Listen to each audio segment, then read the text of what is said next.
Yo, what's up? This is B-Hop. I'd like to say what's up, man. E-Thriller, the Black Picasso. What's going on? This is the champ, the Hall of Famer. Respect, the undisputed. Yeah.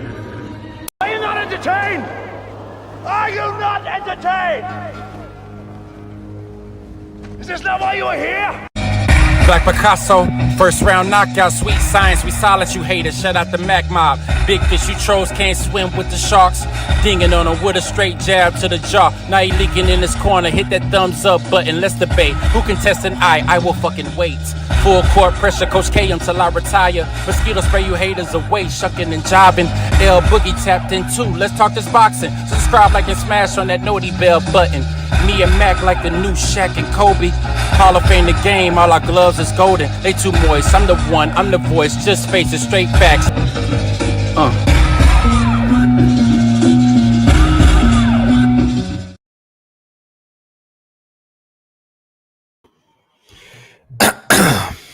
Now, before I get into what I'm about to get into, I just want to make sure that each and every last one of y'all hit that like or dislike button.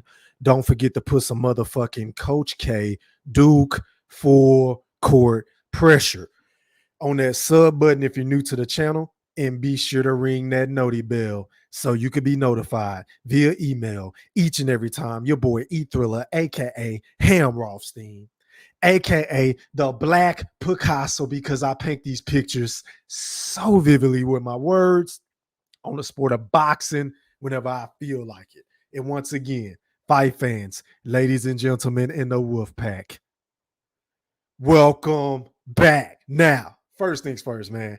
Shout out to everybody that's watching this live stream podcast on my YouTube account, my Facebook account, my Twitter account, and my IG account, and my Twitch account. I really appreciate each and every last one of y'all for slipping and sliding with your boy E-Thriller, aka the Black Picasso. Shout out to everybody on the West Coast. Shout out to everybody on the East Coast. Shout out to everybody in the Midwest. Shout out to my niggas from across the pond. I really appreciate each and every last one of y'all in the Wolf Pack. And as you come through the door, please hit that like button. I cannot regurgitate that enough in order to get them algorithms up so you can be notified every time I drop a video or go live like I'm doing right now. YouTube will do their job and notify y'all, right? Now, let's get straight into this shit, because I don't plan on holding y'all for too long. So, Terence Crawford just did an interview the other day. Shout out to The Zone. And we're going to get into it. I'm going to give you guys my initial reaction to it.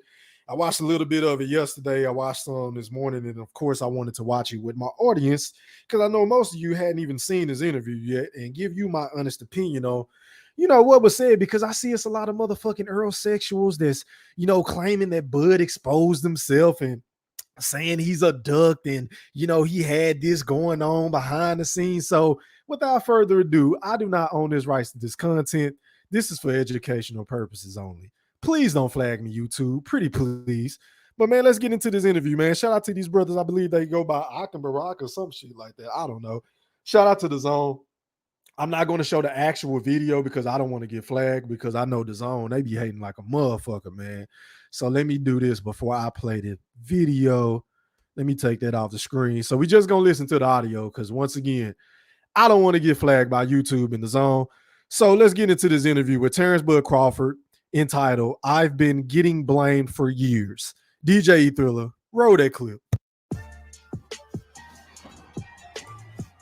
All right, fight fans, special treat, friend to the room. The #1 pound for pound fighter in the world, Terence Crawford, is on the line with us. What's up, champ? What's going down? Listen, you're obviously in beast mode right now. We see the beard is rugged. You're running up those. Are you in Colorado? Of course, of course. Running up the mountains. There's so much to talk about. Before we get to the Avanesian fight, I want to jump into this, but after you put out the live that everybody watched, where you addressed everything regarding the Errol Spence fight, you addressed the negotiations and why you moved on. Has anybody on that side reached out to you? PBC. All right, man, before we get deeper into this interview, shout out to my guy LaRon, man, for that cash app. I really appreciate it, fam. I really do, man. It goes a long way and it helps the channel grow. You always donate to the channel, man, and I can't express enough how much appreciation I have for everybody that sent me a super chat, for everybody that sent me a cash app, man. I really do. I really appreciate y'all, man. I appreciate it. Let me get you right, bro. Let me get you right. Let me find a clip that won't get flagged. Everything gonna be alright. Oh, got a feeling everything gonna be alright. I got a feeling everything gonna be alright. Be alright. Be alright. Be alright. Here we go. All right, man. And also, shout out to my boy Al Moolah for that $2 super chat donation. He said, shout out to my dog, E3, peace to the Woodpack. Hey, man, I really appreciate that, my brother. And you already know, man, you one of my day ones, my nigga. I got to get you right, bro. Let me get you right, man. I appreciate it.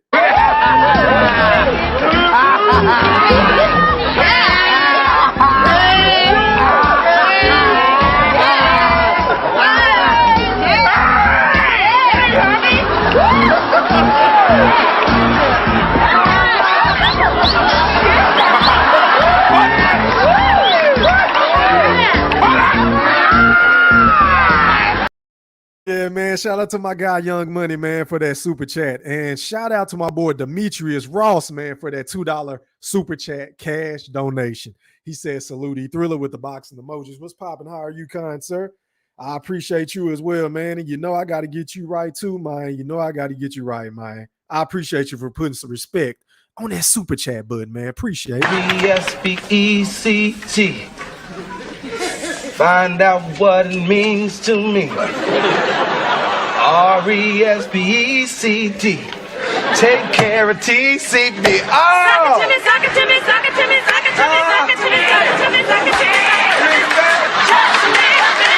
Respect! Yeah, man. Shout out to my guy, Demetrius. And please hit that like button. I got about 15 people in this bitch just eye hustling, man. Can y'all please hit the goddamn like button? So whenever I get done popping my shit, I can drop this link and let y'all come on and rock. Can we please get the likes up to 100 before the end of the show? Pretty please.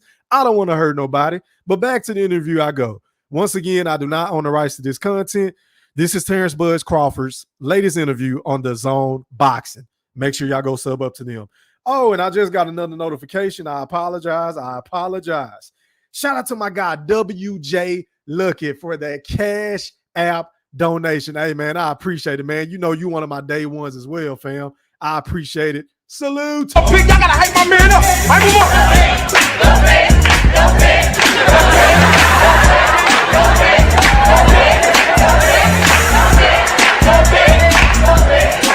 Hey, hustle man.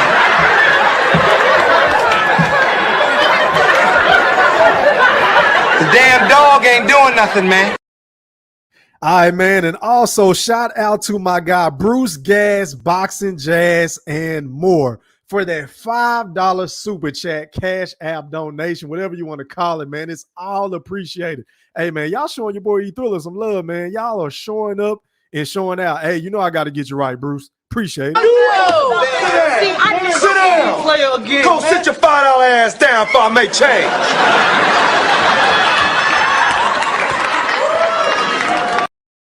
Yeah, appreciate that, Bruce. But back to the interview I go. Once again, this is Terence Crawford's latest interview on The Zone. Let's roll it. T-side, Errol Spence, Al Haymon, anybody on that side after the live? No. Were you surprised about that, or you expected? No, I expected, you know.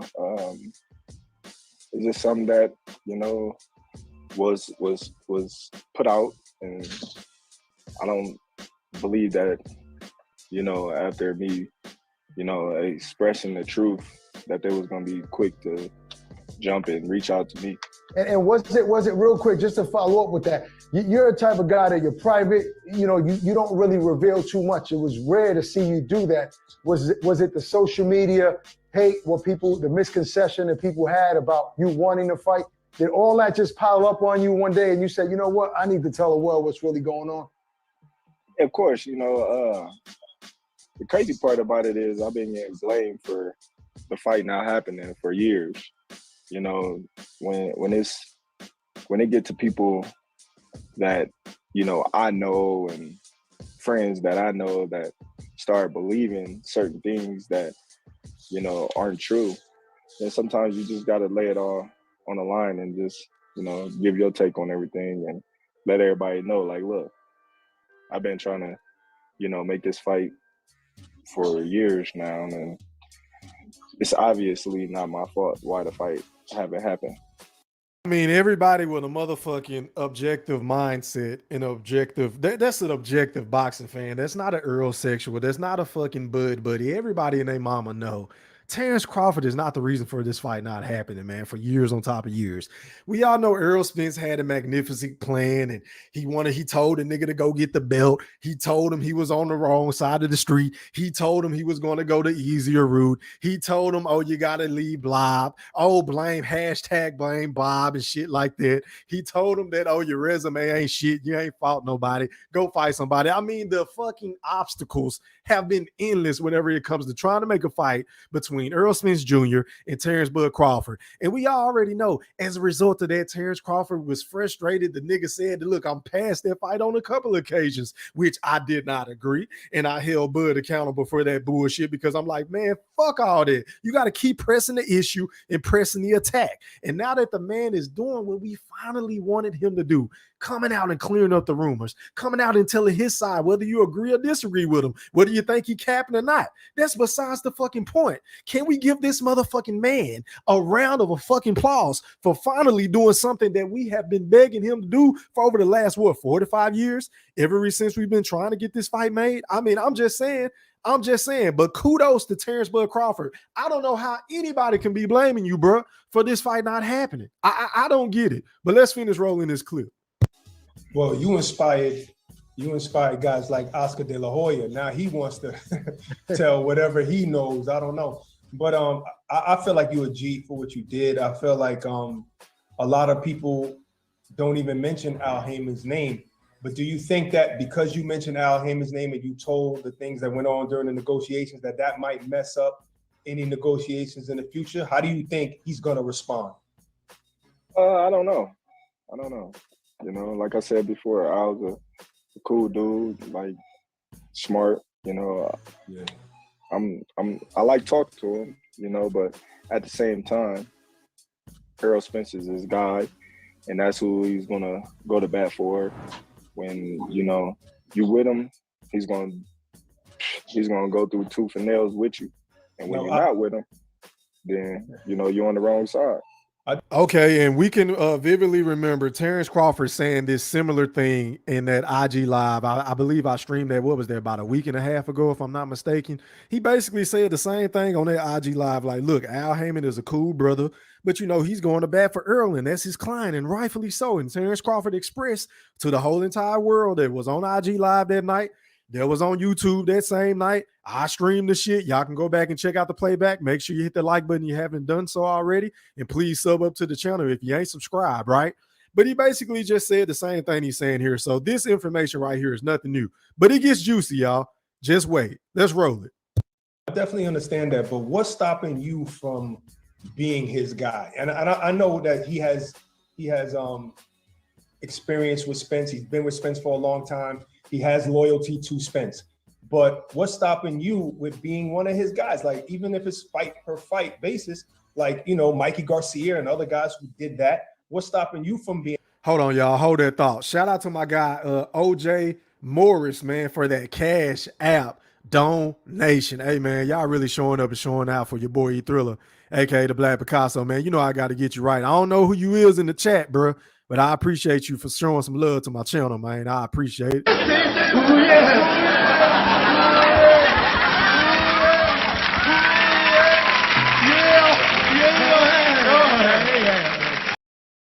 All right, man, I appreciate it. Back to the video I go. In that, and then being able to get treated better and getting guarantees. Well, when you look at Mikey Garcia wasn't never his guy. Mikey Garcia was just used to catapult Errol Spence to a different level by using Mikey Garcia, you know, and all his accomplishments to, you know, elevate Errol Spence from where he was to now, you know. Yeah, but so, even though he got paid well, but before I'm that, just saying, he was using Al Haymon. Mikey was using Al Haymon before that as well, before that fight. And hey, for the record, I like how these two dudes, I don't really know their names like that. Is it Ak and Barack or Barack and Ak? I don't fucking know. Somebody correct me in the chat. No disrespect intended at all, right? But I really like how they are pressing the issue with Terence Crawford. They not letting him off the hook. They're asking him the shit that needs to be asked. I really appreciated this interview. I really do. We need more dudes like this. But anyway, let me finish running it. But you got to think it was all tailor made for him to build him up, give him a couple fights, and then ultimately, you know, him and Spence was gonna fight. So you know, yeah, we'll throw you a bone here and there, just to get you excited and believing in us. But then after the Errol Spence fight, then where was Mikey Garcia? That's true, but shouldn't you be somebody like Al or anybody desires? You're the best fighter in the world right now. Well, everybody don't believe that I'm the best fighter in the world until I show them. A lot of people, they can say whatever they want.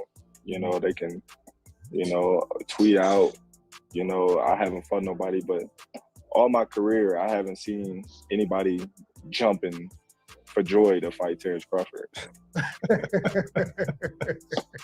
Yo, Terence, you put it all out on Instagram Live, but when you said those things to Al, speaking to him about, I just want transparency. I just want to know where all the money is going. Like, what was his response? Like, how did he defend himself with those type of questions?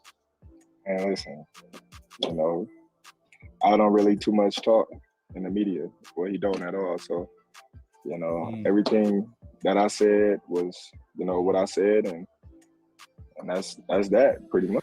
All right, man, we got an ad coming up. Let me pause this and let this ad run, man. Shout out to everybody in this bitch, man. Can y'all please hit the like button? I got about 96 people with 69 likes. That means it's over 20 plus people in here just soaking up game, just stealing my content, just having a good old time, just enjoying the festivities of the Thriller, aka the Black Picasso. Can y'all niggas please hit the like button so I can get them fucking algorithms up? So I can goddamn drop this link whenever I get done popping my shit so y'all can come on and rock for a little bit.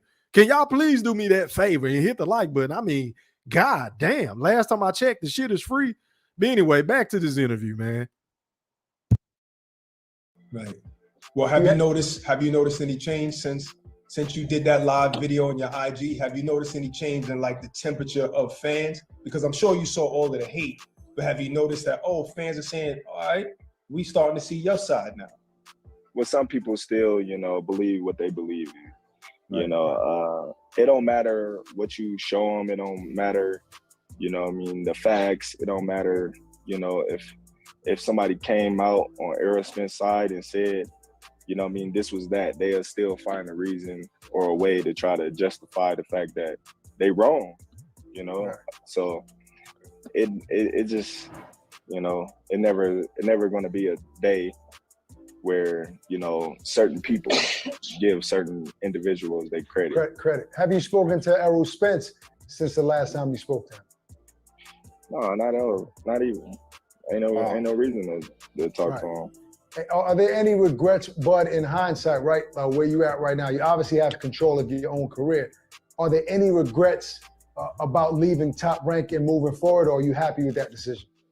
No, not at all. I did what I did.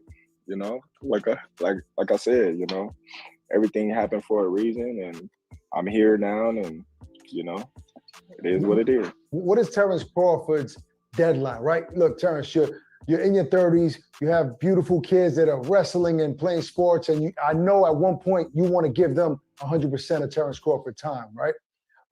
What is the deadline for the Errol Spence fight for you? When are you going to say, like, we all know you have Avanesian on the 10th of December, and everybody's expecting you to win and move on because they still want that fight. So we still have hope for it. But what is your deadline when you're going to say, I'm done with this? Hey, man, that's a great question. Let's hear what you got to say. I'm moving on. Well, look, I didn't battle within myself for years, with the Errol Spence fight. I said it to y'all a couple of years ago. Like I was done with it, because at some point you get tired of it, and it's like you putting everything into it, you know, and not getting nothing out of it, and everybody blaming you. So it's just like, either I do it or I don't. I'm still at fault. But the mission is the same, you know. No doubt. Me be victorious versus Avanesian, which is a tough opponent. You know, a lot of people don't know him, but the boxing diehard people does know him. They just act like they don't. They just kind of disappointed in the way the negotiations went with me and Errol Spence. So of course they're gonna try to, you know, throw shade on the fight and, you know, say, oh, well, he's fighting this guy and this guy, but this guy that I'm fighting is a real guy. You know, he's a real challenge and he's dangerous because he got everything to win. And I mean, you know, those. Listen, man, listen, bud, the Earl sexuals and the casual boxing fans, they not trying to hear this shit. There's nothing you can say to them to convince them that David Avanesian is going to be a tough task for you because, I mean, my Lord, you are the best fighter in the world. And a lot of people, like you just stated, don't know no fucking David Avanesian. So you can miss a lot of us with that shit, Crawford. I'm just saying, a lot of niggas don't want to see this shit. I just got to keep it a buck. This is not a fight I was clamoring for either. Now, I'm not going to fault you for taking a stay busy fight because I was to the point where, like, goddamn, it's taking too goddamn long to make this fight with Earl. Like, nigga, you got to do something. So I'm not knocking you for it, but goddamn, you trying to sell this fight to the casuals and to the Earl sexuals, you're right. It's not going to work. It's not going to work. They not riding with it, and they not feeling it. Those guys right there that have nothing to lose is the most difficult guys to fight because they come in, you know, with a lot of passion, a lot of, you know, determination, and a lot of will to win, but they're throwing you. So, you know, I'm not listening to all these guys saying that, oh, he's fighting a bum and cash driver and this and that and that and this, because they don't know boxing. You know, there's a reason why a lot of people turned this guy down to fight him and why he haven't gotten his shot. So, you know, me personally, I just go in there and do what I'm supposed to do. And, you know, I'm focused. I've been training tremendously hard, like I'm training for, you know, anybody else. You know, I never take any opponent lightly. And December 10th, I'm going to go in there and look to put on a show like I do each and every time I step foot in the ring. All right, I want to ask you about BLK, but what did you just mean? Okay, so this is where it gets good, y'all. Y'all pay very close attention whenever he starts talking about the BLK situation. Let's check this out. Now, you said that's why he didn't want to fight him. Who were you talking about? You talking about Spence not wanting to fight Avanesian, or who didn't? No, I'm just saying, man, there's a lot of people that, you know, I'm not gonna go into names. They know who they is. Oh, okay.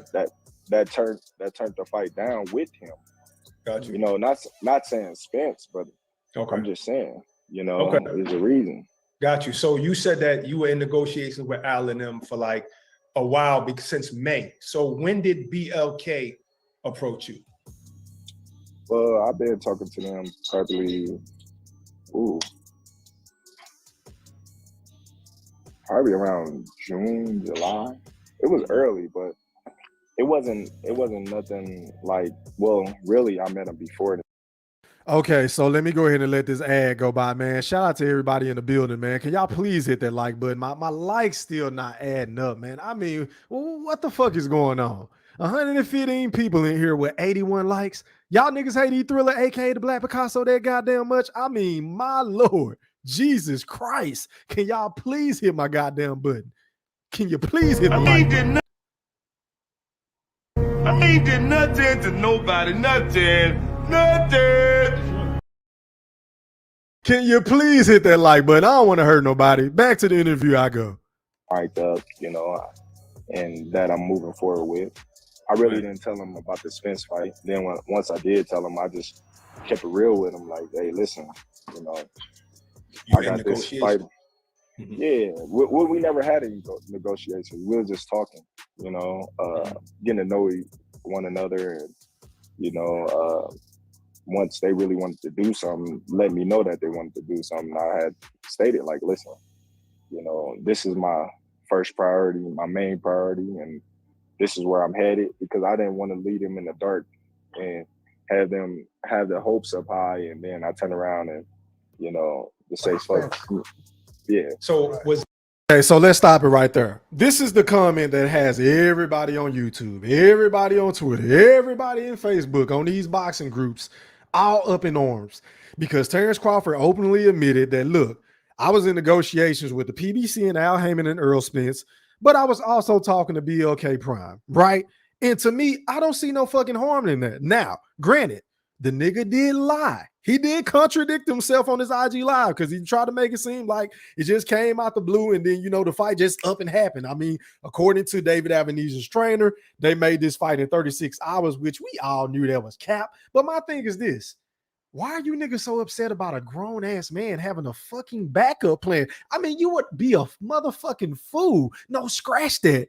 You would have to be a motherfucking idiot to put all your eggs in one basket, especially when you're dealing with niggas that ain't giving you nothing in return. I mean, why does Terence Bud Crawford, out of all people, have to be open and honest with Al Haymon and the PBC and Earl Spence, the same niggas that's been shitting on him for 4 to 5 years, the same nigga that said he ain't did shit, the same niggas that said he ain't fought nobody, the same niggas that said he needed to leave Bob, just to make this fucking fight. And the moment he left Bob and tried to cross the other side of the street, you mean to sit up here and tell me that this man can't even get a fucking guarantee? But it gets better. Not only that, but on top of it all, ladies and gentlemen in the wolf pack, I hope you're sitting down for this shit. The man doesn't have any transparency, but he's begging for it. But then you fucking idiots, you Neanderthals, you imbeciles who love Earl Spence to death, want to clip his toenails, want to take him to Massage Envy, want to take him to GameStop and get him a fucking PlayStation 5, right? You'll do anything for Earl. I mean, Earl can do no wrong. He is the Messiah in you niggas' eyes, right? Y'all want to sit up here and ask for Terence Crawford to be transparent and to be open and honest and say, look, man, I'm negotiating with X, Y, and Z, Al, but I don't want to step on your toes. I want to negotiate in good faith. But nigga, was it good faith whenever Earl Spence said, sign the contract, big boy, sign the contract? And speaking of which, let me pull up this receipt. We're going to get back to this interview because I'm about to bounce all over the motherfucking place. I hope y'all got y'all popcorn. I hope you got your drink, your smoke, whatever you're into, whatever your vice is, man. Make sure y'all hit that like button because I'm about to paint some motherfucking pictures. Let me go to my Chrome tab. All right, so let's go to this one right here. So this is on ESPN, right? The title reads, Sources, Errol Spence Jr., Terence Crawford agree to terms for a potential November 19th mega fight, right? This is by ESPN's Mike Coppinger. This was dated for September 15th, 2022, right? Right? So this article is saying that, look, everything was agreed upon. They're looking at this November 14th date. But if you scroll down, if I'm not mistaken, let me find it where it says this. Matter of fact, it's not on this one. It's on the next one. So let's just keep this date in mind. September the 15th, 2022. So let me go back here. Let me stop sharing that screen. Y'all write that date down. Now, let me go to share screen again. Let me pull up this other article that was on ESPN as well. This is wrote by ESPN's Mike Coppinger as well. The title reads, Earl Spence Jr., Terence Crawford, title fight at risk over dispute on contract details, sources say. Now, if you scroll down in this motherfucking article, it clearly states that if the rematch clause is triggered, the winner will earn the majority of the revenue for the return bout, sources said. But if talks for the first bout continue to drag out, it's conceivable that Crawford, 35 years of age, will want another fight before facing Spence. Stop it right there. So let me get this straight. This was dated. This article was in what? September 30th. Now, the first one was September the 15th, if I'm not mistaken. Now, 15 days later or so in the same month, it comes out and clearly states if this fight continues to drag out, it's conceivable that Crawford, who is 35 years of age, will want another fight before facing Spence. So why is everybody acting like they blindsided? Why is everybody playing stupid and acting like if that fight didn't take place in 2022, that Terence Crawford wasn't going to take another fight any fucking way? I mean, make it make sense to me. This shit clearly states this in the articles. But for whatever reason, you know, certain niggas like to spin narratives, and you know, certain Earl Spence fans, they just would never give Terence Crawford the benefit of the doubt, even if it's in black and white. This shit is as clear as day in black and white that it states he was going to want to fight somebody else in 2022 if the talks continue to drag out. And do y'all remember that fucking leaked audio that Earl Spence put out, or whoever in this camp? I don't know who put the shit out, right? Whenever he was asked about the fight or the possibility of the fight or when the fight was going to happen, Earl Spence said, hey, I don't know. I'm thinking January. He didn't even have a fucking date. He didn't even know when the fight was going to happen, which explains to me why Terence Crawford said what he said to Earl Spence a couple of days ago when they was going back and forth in that little Twitter beef, the little Twitter rant that they had going back and forth, right? He kept asking, okay, well, y'all sent the contract. Well, when was the date? Both of them niggas kept dancing around like, what was the motherfucking date in that revised contract that you guys sent over to Terence Crawford? Because obviously the first contract or offer sheet that y'all sent over to him was not feasible or wasn't to his liking. So he said, you know what? I got to get some transparency. I want to be able to sign off on shit, approve expenses, because I'm my own boss now and I'm working off the net, not the gross, but the net. So I want to have some sort of ideal of what I'm going to make based off of whatever this fight sells, right? It's only fair. But the same niggas that was laughing, the same niggas that was clowning Terence Bud Crawford for not getting any transparency want to turn around and criticize Terence Crawford for not showing transparency whenever it comes to this BLK Prime deal that he had in the fucking back pocket. I mean, make that shit make sense. You niggas are the pot calling the kettle black, you stupid motherfuckers. But anyway, back to this interview I go. Let me stop this screen. But I'm gonna go somewhere back to that. No, don't worry about it. Let me see. Share screen. Let me pull up this interview. All right, let's finish listening to what he had to say. Where did she go? Hold on, y'all. Where is it? God damn it. Hold on, y'all. I think I done lost the goddamn interview. Let me pull this shit up. Hold on, y'all, real quick. Make sure y'all hit that like button. But anyway, it just doesn't make any sense, man. Let me pull this shit back up, y'all. Hold on. Let me go to my history library. Where is it? Where is it? Where is it? All right, here we go. All right, let's run it.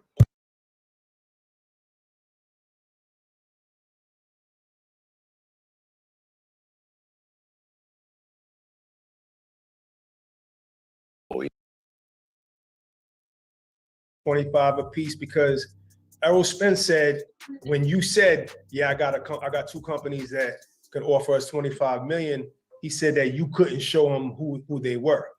That's a lie. That's a lie. Listen. I'm not gonna go into detail. But give us that. Give us something about. I'm not gonna go into the details of who it was and what. That's what I'm not gonna do. So just know. See, this is my thing. You niggas keep harping on this whole new thing, negotiating in good faith. And y'all expect Terence Crawford to tell y'all who the goddamn two hedge fund companies was and all this shit. But was Earl Spence negotiating in good faith whenever he did this shit? Now, y'all, I want y'all to keep track of these dates, because I'm painting pictures so y'all can get it, because the shit that I say is all documented. I ain't making up shit. I ain't these old Disney ass niggas that need to be working at Pixar that just be making up shit on the fly saying bullshit. But was it negotiating in good faith whenever on May the 28th, Earl Spence posted this shit and said, I quote, "My guy said, hold up, I got something to say. Earl Spence is not from Texas. He is from New York." Laughing emojis. "New York birthed me. Texas raised me. Hashtag the biggest. Hashtag big fish. Hashtag Davis Roley Romero." Right? Can y'all see this? Y'all let me know in the chat if y'all can see this shit, right? Because I'm going somewhere with this. Now, do y'all remember this? Sign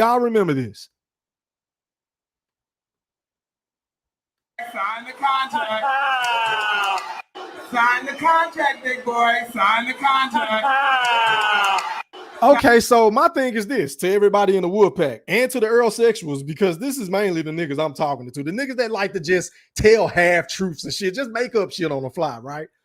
This was done on May the 28th, right? Now, Bud just stated that he started talking to Al Haymon and BLK Prime in May. So I think it's safe to say that there was no fucking contract at this time that Earl Spence was running around here capping, had me looking stupid, arguing with my nigga the Mac Mob. Shout out to B-Mac. Make sure y'all go sub up to the Mac Mob. But he had me looking stupid because I was on Earl's side, but like, well, damn, Bud ain't came out and said shit. So it's got to be true. Only to find out, several months down the line, that shit was all cap. But was this negotiating in good faith? Whenever he's putting out public negotiations and saying, oh, Bud has a contract, he ain't signing, and he ain't getting transparency and all this other shit, right? Y'all niggas want to cry wolf whenever Terence Crawford doesn't show any transparency or whenever Terence Crawford doesn't negotiate in good faith. Nigga, I'm negotiating for my best interest whenever it comes to me, myself, and my motherfucking family. I'm not going to look out for Al Haymon. I'm not going to look out for Earl Spence, even though the nigga did go and say that, look, man, I got $25 million apiece. What's popping? Can you run it by Al? Can you let me know and get back to me? The nigga Earl didn't even call him back. You understand what I'm saying? But then you niggas will turn around and say that the man is ducking. The nigga was trying to do any and everything within his means to make the motherfucking fight happen. But Terence Crawford is the duck. The nigga that's been waiting on one guy to clean up his fucking room, to come outside and play, to fight on the fucking monkey bars for 5 fucking years. I mean, how does that shit work? Right? How does that shit work? Let me take this shit off my screen. Let me get back to this interview. Because this shit is starting to piss me off, man. Y'all niggas just can't keep it 100. Can y'all niggas start keeping it 100? Anyway, back to the comments. I go as far as this video. Let's go. Don't tell him no. We just want to know if you told him. I just know. I told him on a FaceTime to his face like I'm talking to you. Yeah. And not once did he ever say, who is the hedge fund, where the money, this and that. Never in a million years did he ever ask those type of questions. So, you know, he can go and say, oh, well, I asked him this. If he asked me that, then we would have been talking, you know, further in the negotiations about the money. He never not once asked me anything. I even brought it to Al, so it wasn't nothing. Like I said, that's water under the bridge. But was it BLK though? Was it BLK Prime or was it two other companies? I'm fighting, like I said, I'm fighting David Avanesian, and that's where my main focus is. Okay, so this is Terence Crawford getting on his Floyd Mayweather shit. Whenever somebody asks him a direct question, he wanted to deflect and start talking about some other shit. This is typical Floyd Money Mayweather. I have to say, you did a phenomenal job right here, bud. Hats off to you, my brother. That. In other words, none of your business. None of your business. Don't worry about that. You might find out later. I can dig it. Now, as far as the new company, their startup, people are wondering what they're going to bring to the table. How has everything been since you decided to sign for the Avanesian fight? How have they been treating you creatively? Are you happy with what they're doing with the promotion and all that?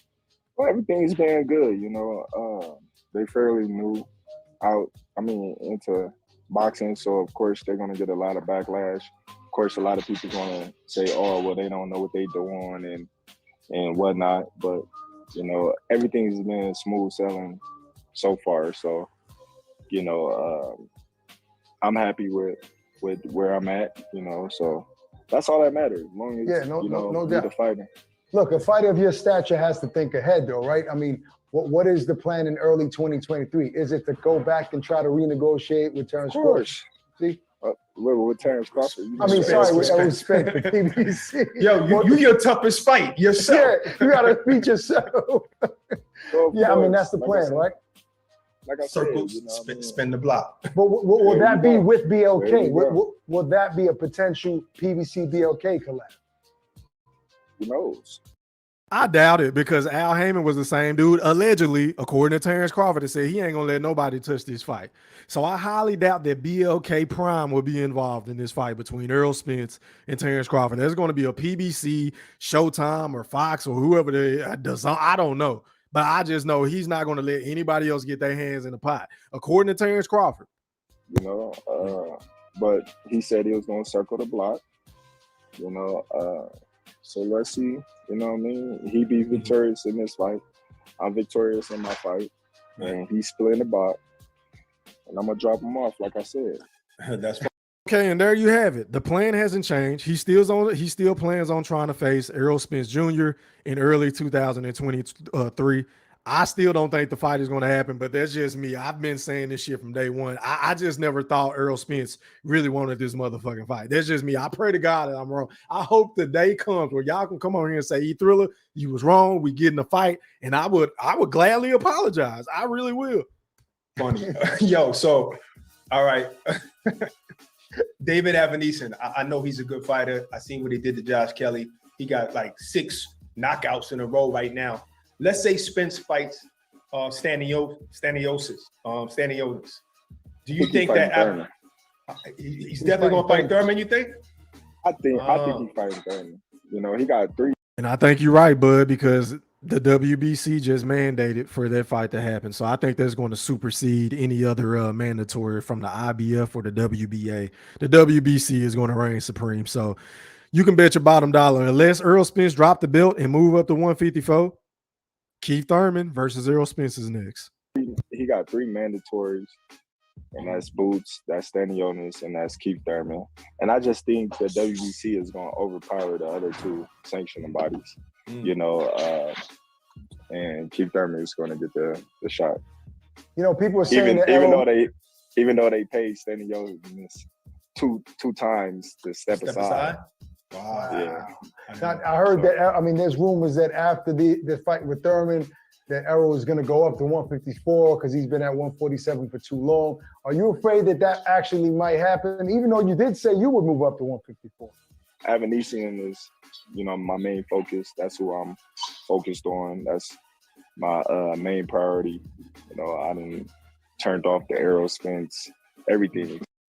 So all right, let me let this ad run, man. Shout out to everybody in this bitch. Shout out to the 15 motherfuckers that's just in this hoe and still won't hit the like button. I really appreciate y'all for watching your boy E-Thriller, aka the Black Picasso. Can you hit the dislike button? Can you hit something since you're in this bitch just in here anyway?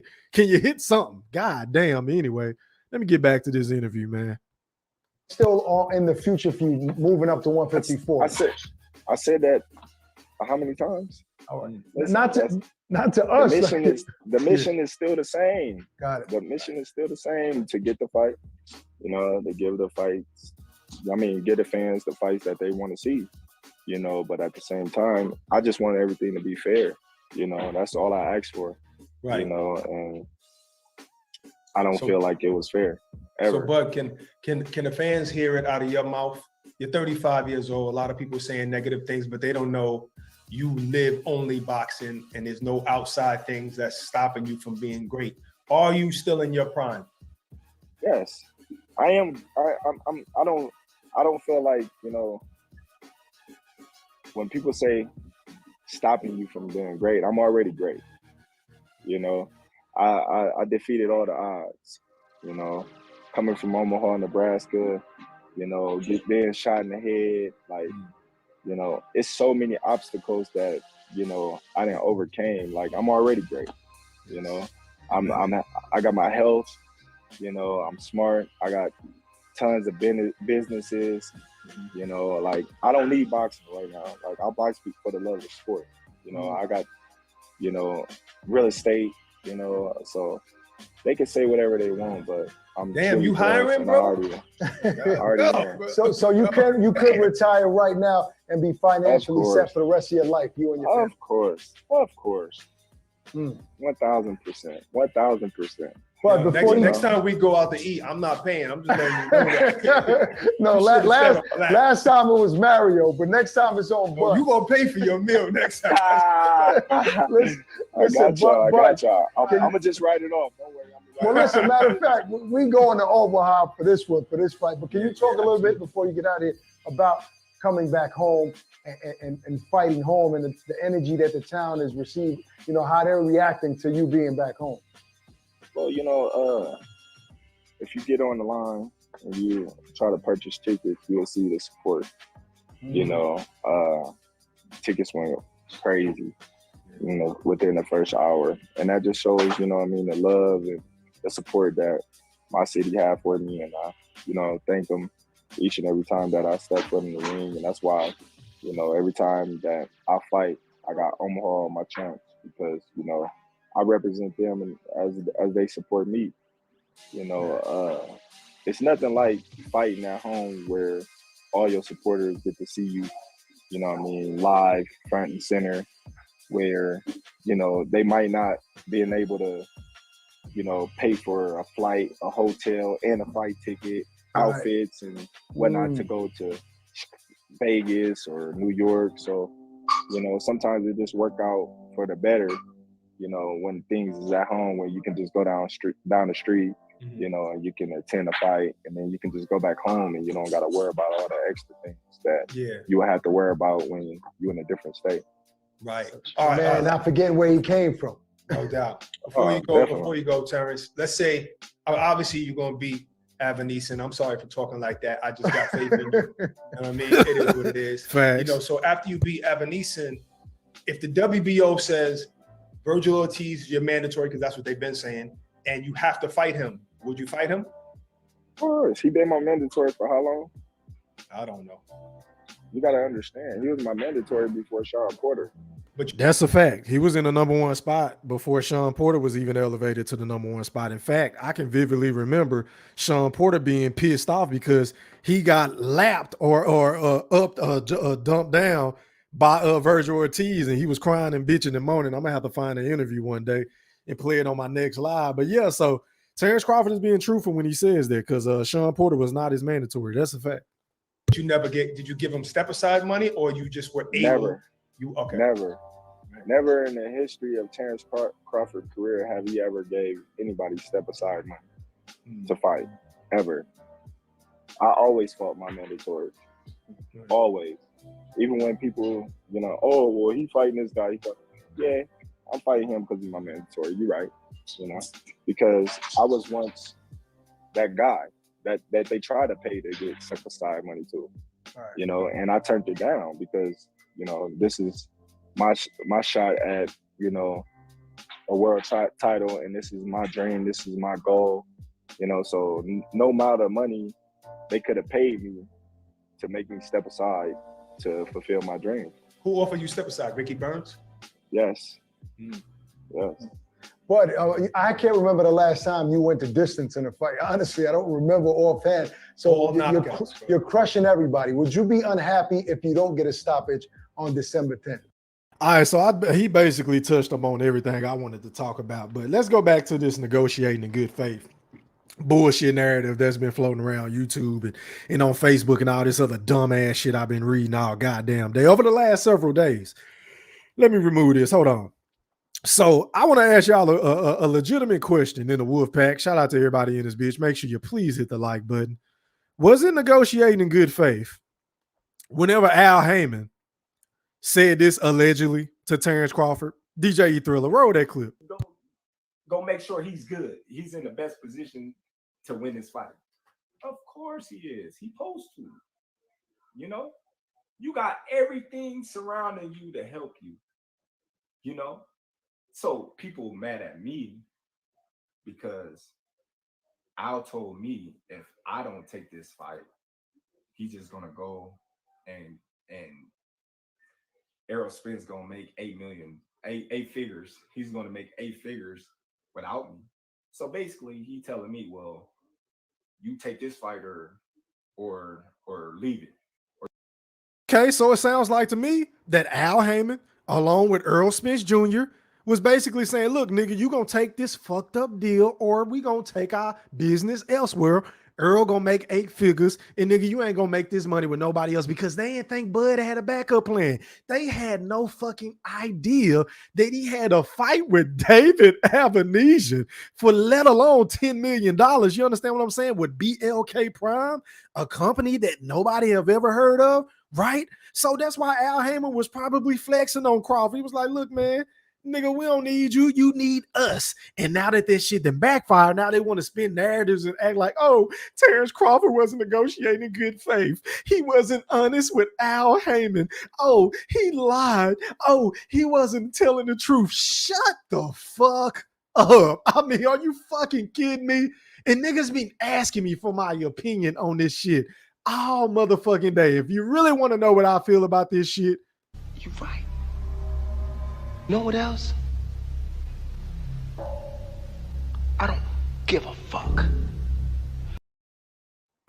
I really don't give a fuck about Bud lying. I don't give a fuck about Bud contradicting himself whenever it comes to Al Haymon and the PBC, because them niggas ain't did shit for us real boxing fans. I mean, what have they really gave us? I mean, my Lord, we just now about to get Caleb Plant versus a fucking David Benavidez. So please don't make me fart, pretty please. So I can give two shits about Al Haymon's feelings and Earl Spence. Oh, well, I could have fought in November. Nigga, didn't you come out and say you was going to fight in November with or without Terence Crawford? I wait. I will fucking wait. So once again, it's cap season and not strap season. So all you hoe ass niggas with these double standards, you want to hold Terence Crawford to a certain standard, but whenever it comes to Earl Spence, you want to go blind. You want to turn deaf. You don't hear or see shit. You didn't see when he said about the horses and the cows and the chickens. You didn't see when he got his punk ass up out of there and skated up out the Mandalay Bay better than fucking Wayne Gretzky on the fucking hockey rink. Y'all ain't see none of that. Y'all never hold Earl Spence accountable. And that's my biggest problem with some of you, not all of you, but some of you fucking Earl sexuals. But shout out to everybody in this bitch, man. That's basically all I got to say. I don't want to cook for too long, but can y'all please hit that goddamn like button? Can y'all get my likes up? Because look, I got about 168 people in here with 133 likes. That means I got over 30 niggas just in this business. Matter of fact, this is my mood right now, man. Answer any more questions for the rest of this year. Ask myself the questions, then give y'all the answers. So from here on out, I'm not answering any more questions for the rest of this season. And I'm saying, man, y'all just about to make me hop off. I mean, goddamn, can y'all please hit my like button? Pretty please. But back to the comments I go. Starting from the top. God damn it, it's telling me I got a whole bunch of comments. Shout out to everybody that dropped a comment. I really appreciate it.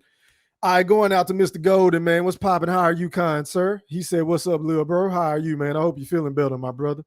What up to my boy T-Ox, man? I see you from across the pond in Paris. I'm international with this shit. Shout out to my guy, man. Shout out to my boy Boxing Guy 7. He said, I'm at work. Pardon me. Yeah, I had a burp. Excuse me. He said, I'm at work breaking down and cleaning. Got me some entertainment to get through the night. Hey, man, I appreciate it, man. I really appreciate it, my brother. Let me see. Who haven't I got? What up, LaRon? He said, yo, what up, though, E-Thriller? Hey, man, I appreciate that cash out, fam. It goes a long way. What up? This is Rob. He said, E-Thriller, get it popping. What's good, man? Make sure y'all hit that like button. What up to my guy, Stephen Brimley? He said, what's good, family? I'm ready for the festivities. I appreciate it. I appreciate it, my brother. Let's see. What up, Wesley Abrams? He said, go ham, sir. Hey, man, I appreciate it, my brother. What up to my brother in real life, General Big Fish? He said, what up, Wolfpack? How are you, bro? What's popping? He said, Hamrothstein, what's good? Go Cowboys, go Lakers. Anything else, go take a hike. Hey, man, shout out to my Dookie. Shout out to the Buckeyes. You already know how I play, bro. Let me see, man. Okay, y'all just going back and forth.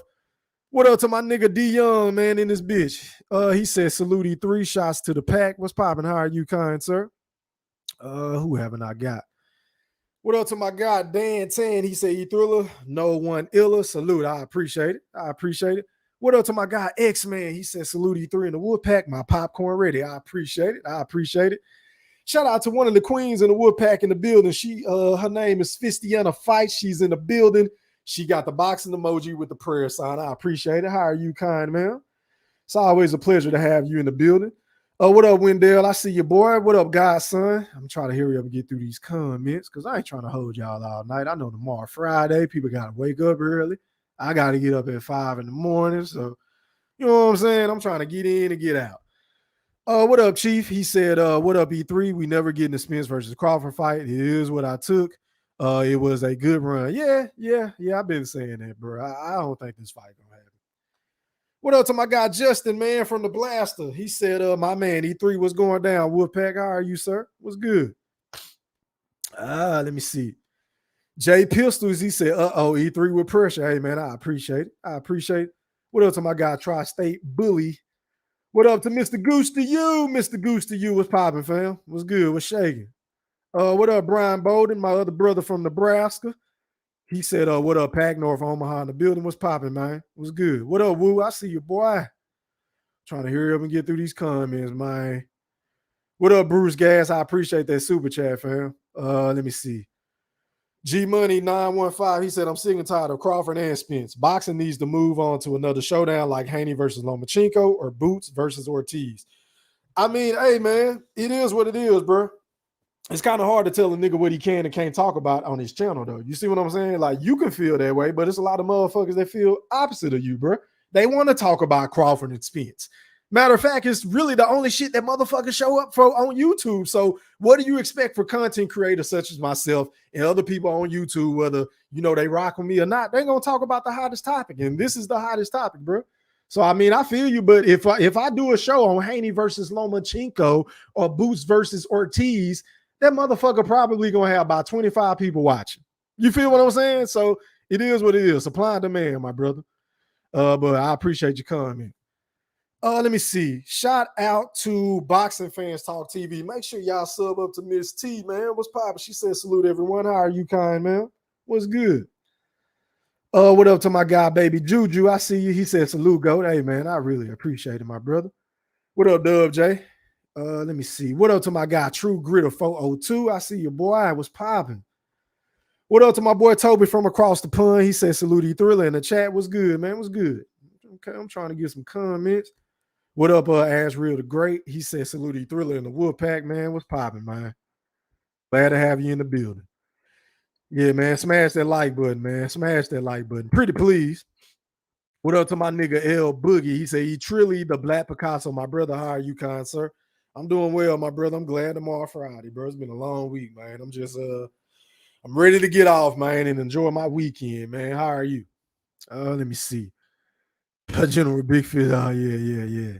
What up to another queen in the building, Miss Elisa B? She said, what's up, E Thriller in the Woodpack? What's popping? How are you? All right, man, let me go ahead and do this. Let me go ahead and drop this link for anybody that want to come on and rock. I ain't gonna be able to read all these goddamn comments, but even though I really appreciate them. Let me see. Let me paste. The link is in the chat, man. If somebody want to come on and give me their take on this situation between Earl Spence and Terence Crawford, but mainly this Terence Crawford interview. I appreciate it. I believe I just got a notification. Hold on, y'all. Let me scroll all the way down. Man. But I get it, man. Everybody frustrated. Fight not happening. The Bud fighting a guy that nobody really want to see him fight. But we get it. It's a stay busy fight. He getting the bag. You understand what I'm saying? And Earl, he's about to fight Keith. That's a fight that should have happened, 3 or 4 years ago, if we being honest. But hey, man, it is what it is. It's the sport of boxing, man. Shout out to my guy Puncho P for that $2 super chat. Hey, man, I really appreciate it, bro. He said we taking a trip to Omaha to watch this fight. You know what? I don't know, bro. I have to check in with my wife on that. I don't know, bro. We'll see. But I appreciate it, fam. I appreciate that super chat. As a matter of fact, let me get you right. Where we at? God damn it. Where are my clips? Hold on, y'all. Where is my motherfucking clip? All right, here we go.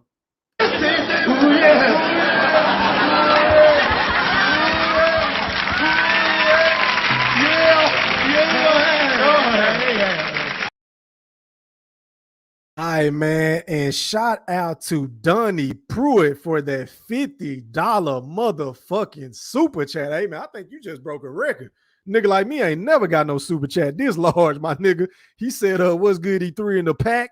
Got my tickets and rolled it down to the fight to support Bud and his business venture. Hey, man, I appreciate you for supporting Terence Crawford, but yet I appreciate you for supporting my motherfucking channel, man. Hey, man, you just made my motherfucking night. Hold on.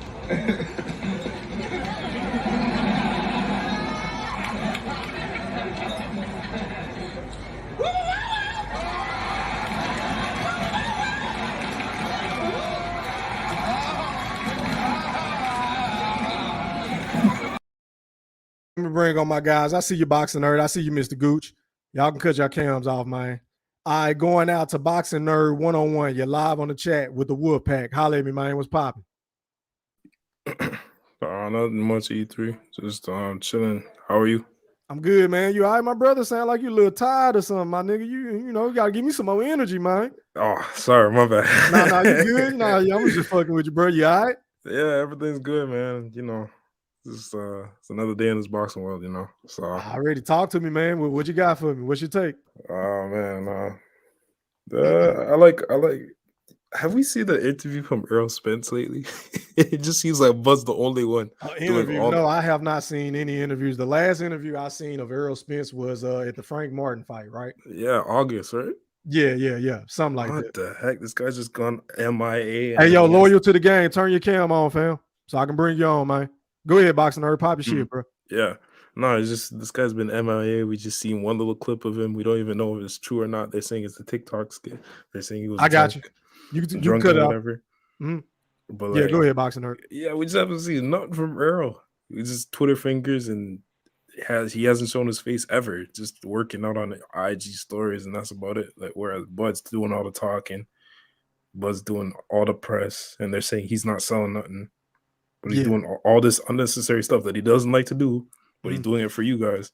And he went on his Twitter recently and said these YouTubers that don't know what they're talking about ruining boxing, which I totally agree.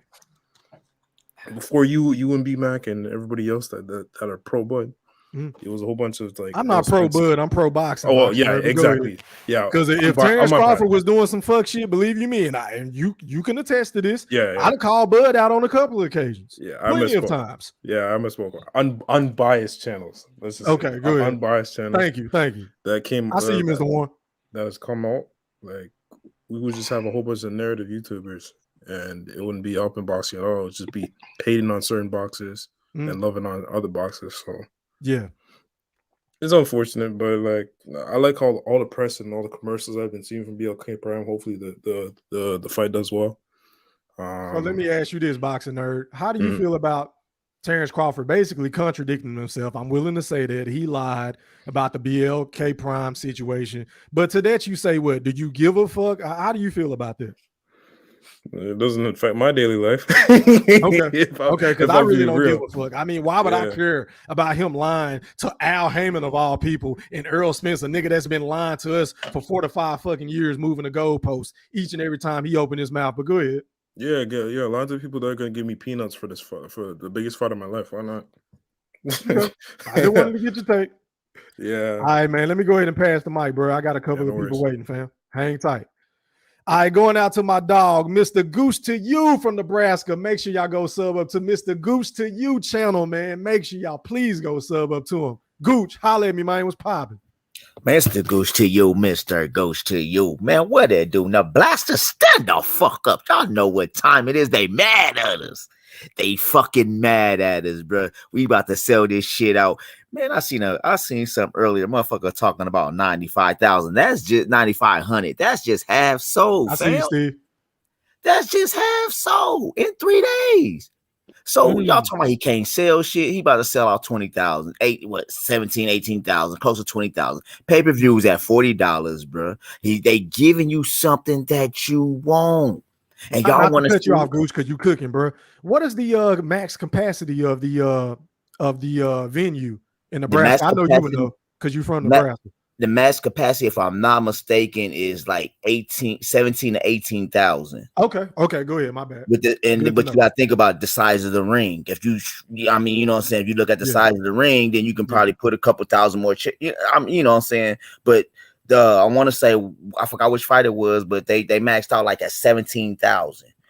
So now I want to say they trying to put more. They can put more seats in there, bro. You know what I'm saying. So it is what it is. But shit, still. He's gonna get that bag. Where my boy Just a Guy at? Just a Guy the other day put some shit out here. He did the figures, bro. And when his figures came, his figures came out, I was like, okay, they gonna get that little 10 million, bro, and it's gonna be cool. Now let's talk about this. I want to kick on this real quick, E3, because Earl Sexual got me fucked up right about now. Because now y'all want to talk about all the good faith of with him talking. See, he didn't say he was negotiating. What he said, he was talking. But y'all mad that he's talking? Keeping his options open. Man, y'all trying to stall this man out, and this man keep telling you, I want to fight in 2022. If y'all can't give me a fight, if I can't fight Earl, at least get me a fight. Y'all don't even want to give this man a fight because y'all saying y'all can't pay. Now, all this shit talking about Bud stalled this shit out, and you know who I'm talking to when y'all know who I'm talking to with that narrative, that propaganda. I don't know, but go ahead. Your favorite Earl sexual besides your big bro, your second favorite. Okay. You talking about Io? Shout out to my nigga I Io. ain't even talking about Io. I'm sorry, your third favorite. He the right brother. Let's put it right there. Your right brother, Mr. Q. I'm putting out there, Mr. Q. I'm pulling up on you. So you want to say he's stalled out, bro? I'm gonna ask you this because y'all always on Buzz. I see you, Q. Okay, yeah, come on, Q. I see y'all always on Buzz case. Where the fuck is Earl at?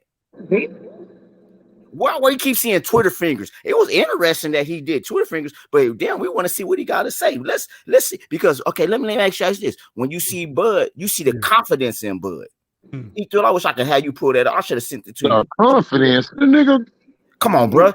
Okay. What? Okay, I talked to you. I brought this to you about a month ago when Earl did that little interview talking about I think I'm gonna beat Bud or however he put it. He wasn't confident like Bud. Yeah, I think that was an old interview though, Gooch. But I'm saying though, bro, the confidence in it. The interview, however it was, his confidence level was. You didn't believe that shit. To when you heard Bud say I'm gonna beat your ass, you believe that shit, Q.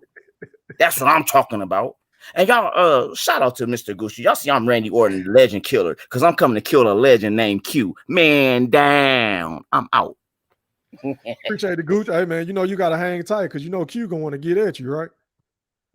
I'm not going nowhere. I'm just no sure. Smoke. All right, man, let me pass the mic, man. Shout out to Loyal to the Game, man. You're live on the chat with the Woodpack. Holler at me, man. What's popping? What's going on, man? What's good, man? What's popping? I'm chilling, man. I think this is comical, man. What the brother just said is comical. Pop your shit, man. Speak your piece. Go ahead. Yeah. It's like where do you start with this? Terence Crawford. See, Terence Crawford fans love to go off of narratives and not facts. You know, it's just like how he said. You know, Earl wasn't confident when Buzz said this. We could just tell. Like that's your opinion. That's subjective, and you guys roll off of that stuff. But the things that are facts, y'all just push under the rug. I mean, Earl Spence responded to all of the stuff that Terence Crawford said on Twitter. And Terence Crawford didn't refute. This man said that he was only asking for transparency. When Earl addressed that, he didn't say that wasn't true. When he said he gave y'all transparency, he didn't say that. Terence never said that wasn't true. When he said something in regards to wanting to look at the expenses and all that stuff, they even stated that they was going to put the money in an account where they agreed to that with Terence Crawford, that no one would even touch the money. So I think it's real interesting. See, this is the part that these guys don't get. It's very hard for you to make the biggest fight in boxing when one of the fighters that is coming into that transaction has piss poor pay-per-view numbers. So do you, like, if you're a business, right, and you just seen another business get burnt, another business lose money on a guy. We're not talking about what the guy does in the ring. The guy in the ring is a great fighter, but there's a business aspect to boxing.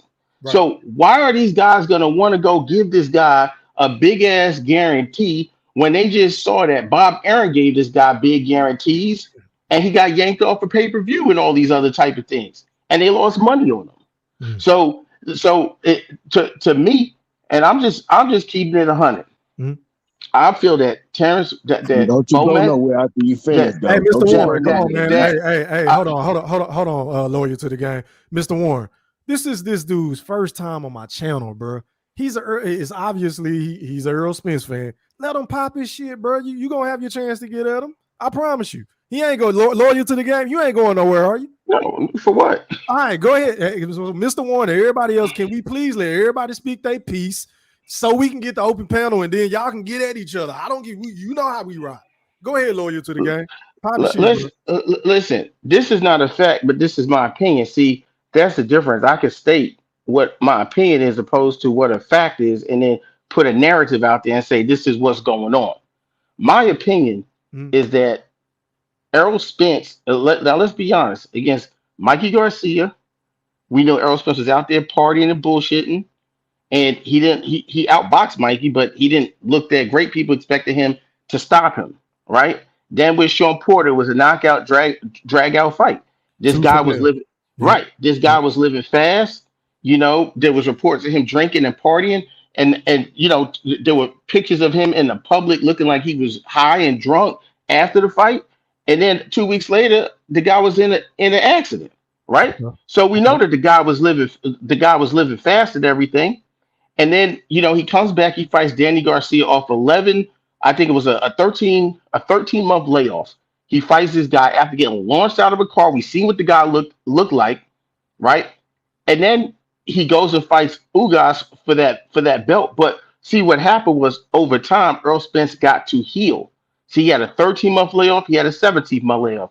And the man actually got to heal. So when he fought Ugas and was focused, he was back to doing what he was doing the welterweights from the beginning. And me personally, what I think is this: Terence Crawford did want to fight this man, but what happened was the negotiations took so long, and they didn't want. This is a big fight. Pomac didn't want Terence Crawford to go and did with Earl Spence and off of a long ass layoff. They wanted to kick some of the ring rust off, right? And that's cool. There's no problem. There's no problem with that. They want to kick the ring rust off. But see, when you go for multiple years, 4 years with a narrative that somebody is scared of you, and you keep saying this guy don't want to fight and he's scared, and now when the fight is actually can be made and you're negotiating and the other guy's saying, I don't take tune-ups, and he showed in the past that he don't take tune-ups, and now you're going to go take a tune-up, that's not a good look for you. It's not a good look. It's just not a good look, because this is the biggest fight in the sport of boxing. Point blank, period. It's the biggest fight.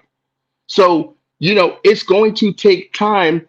If Bud wants to make as much money as he wants to make from the fight, and y'all gonna get mad because I know there's some dudes here from Omaha, but I'm gonna just keep it G real. All right, y'all gonna get mad, but let's think about this. Bud don't have no other opponents to make big fights with. He don't. It's Earl Spence. That's who he has to make a big fight. You could now, before you guys were screaming, 60-40, 80-20, Earl fans is pocket watching accountants. We just want to fight. Now all of a sudden, when the tables is turned, now you guys are becoming accountants and talking about business. Turn your camera on, Haru, so I can see you, bro. Go ahead, lawyer. Go ahead, wrap it up, bro. I got a lot of people still want to talk. I got you. At the end of the day, for both of these guys to get paid, right, and for the companies not to take a big risk, they had to structure a deal in the way that they did. Promoters do not get guaranteed money.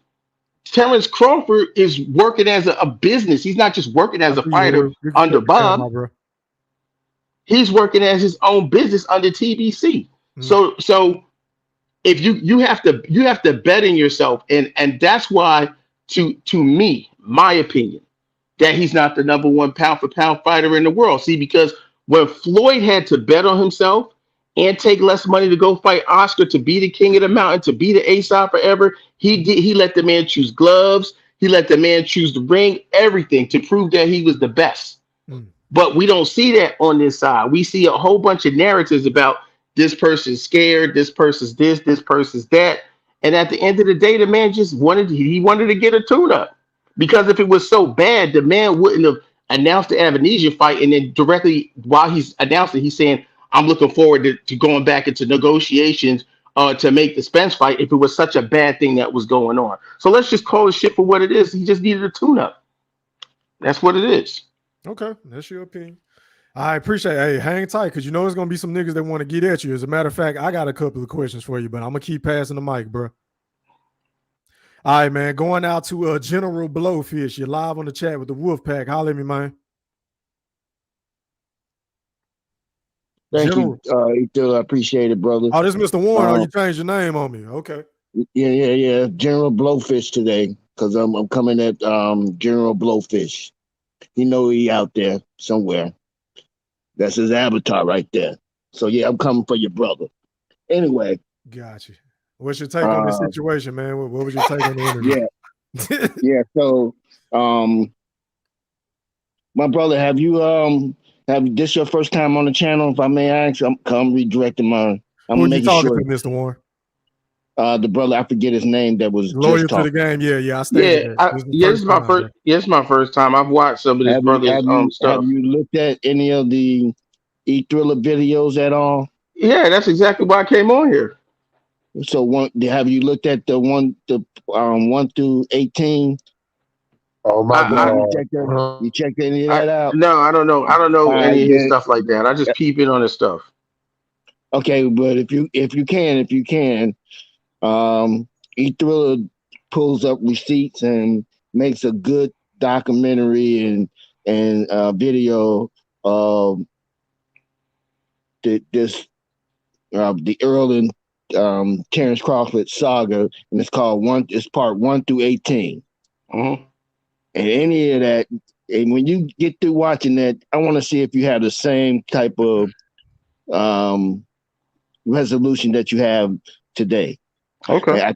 And I'm just gonna leave it alone at that, and I'm gonna pass the mic. Oh, you ain't got nothing to say as far as the interview that I just played, Mr. Warren? Well, I do have something to say, but I'm pretty sure I want to say it to Q and General Blowfish. Oh, okay, so you just waiting on open panel. Gotcha. Yeah. Okay, I got you. All right, man. Moving on. Going out to Stephen Brimley. You're live on the chat with the Wolfpack. Holler at me, man. What's popping, bro? Blessings. What's up, everybody? What's up, E3? What's good, bro? You all right? Yeah, just sipping this coffee, doing this work thing. I just wanted to address the good brother who just spoke. Just a couple of things that I took from what he said.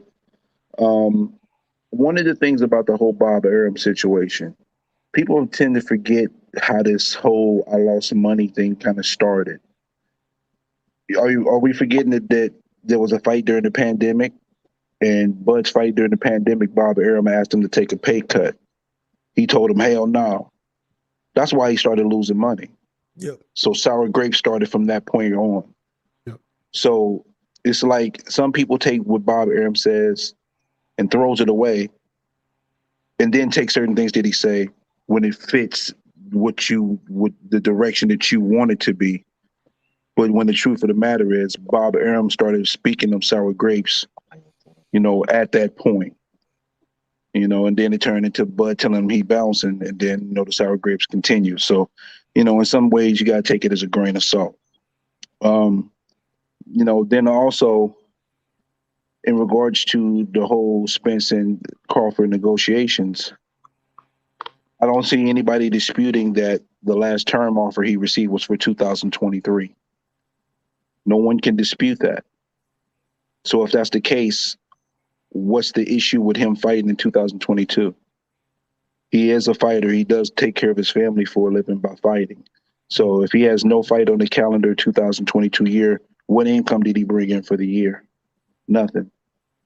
So, that's why I always feel like it's kind of disingenuous in regards to some of the rah-rah at Crawford, and then also the opponent. If you look at the top 10, out of the top 10, 5 of them are PBC or Showtime.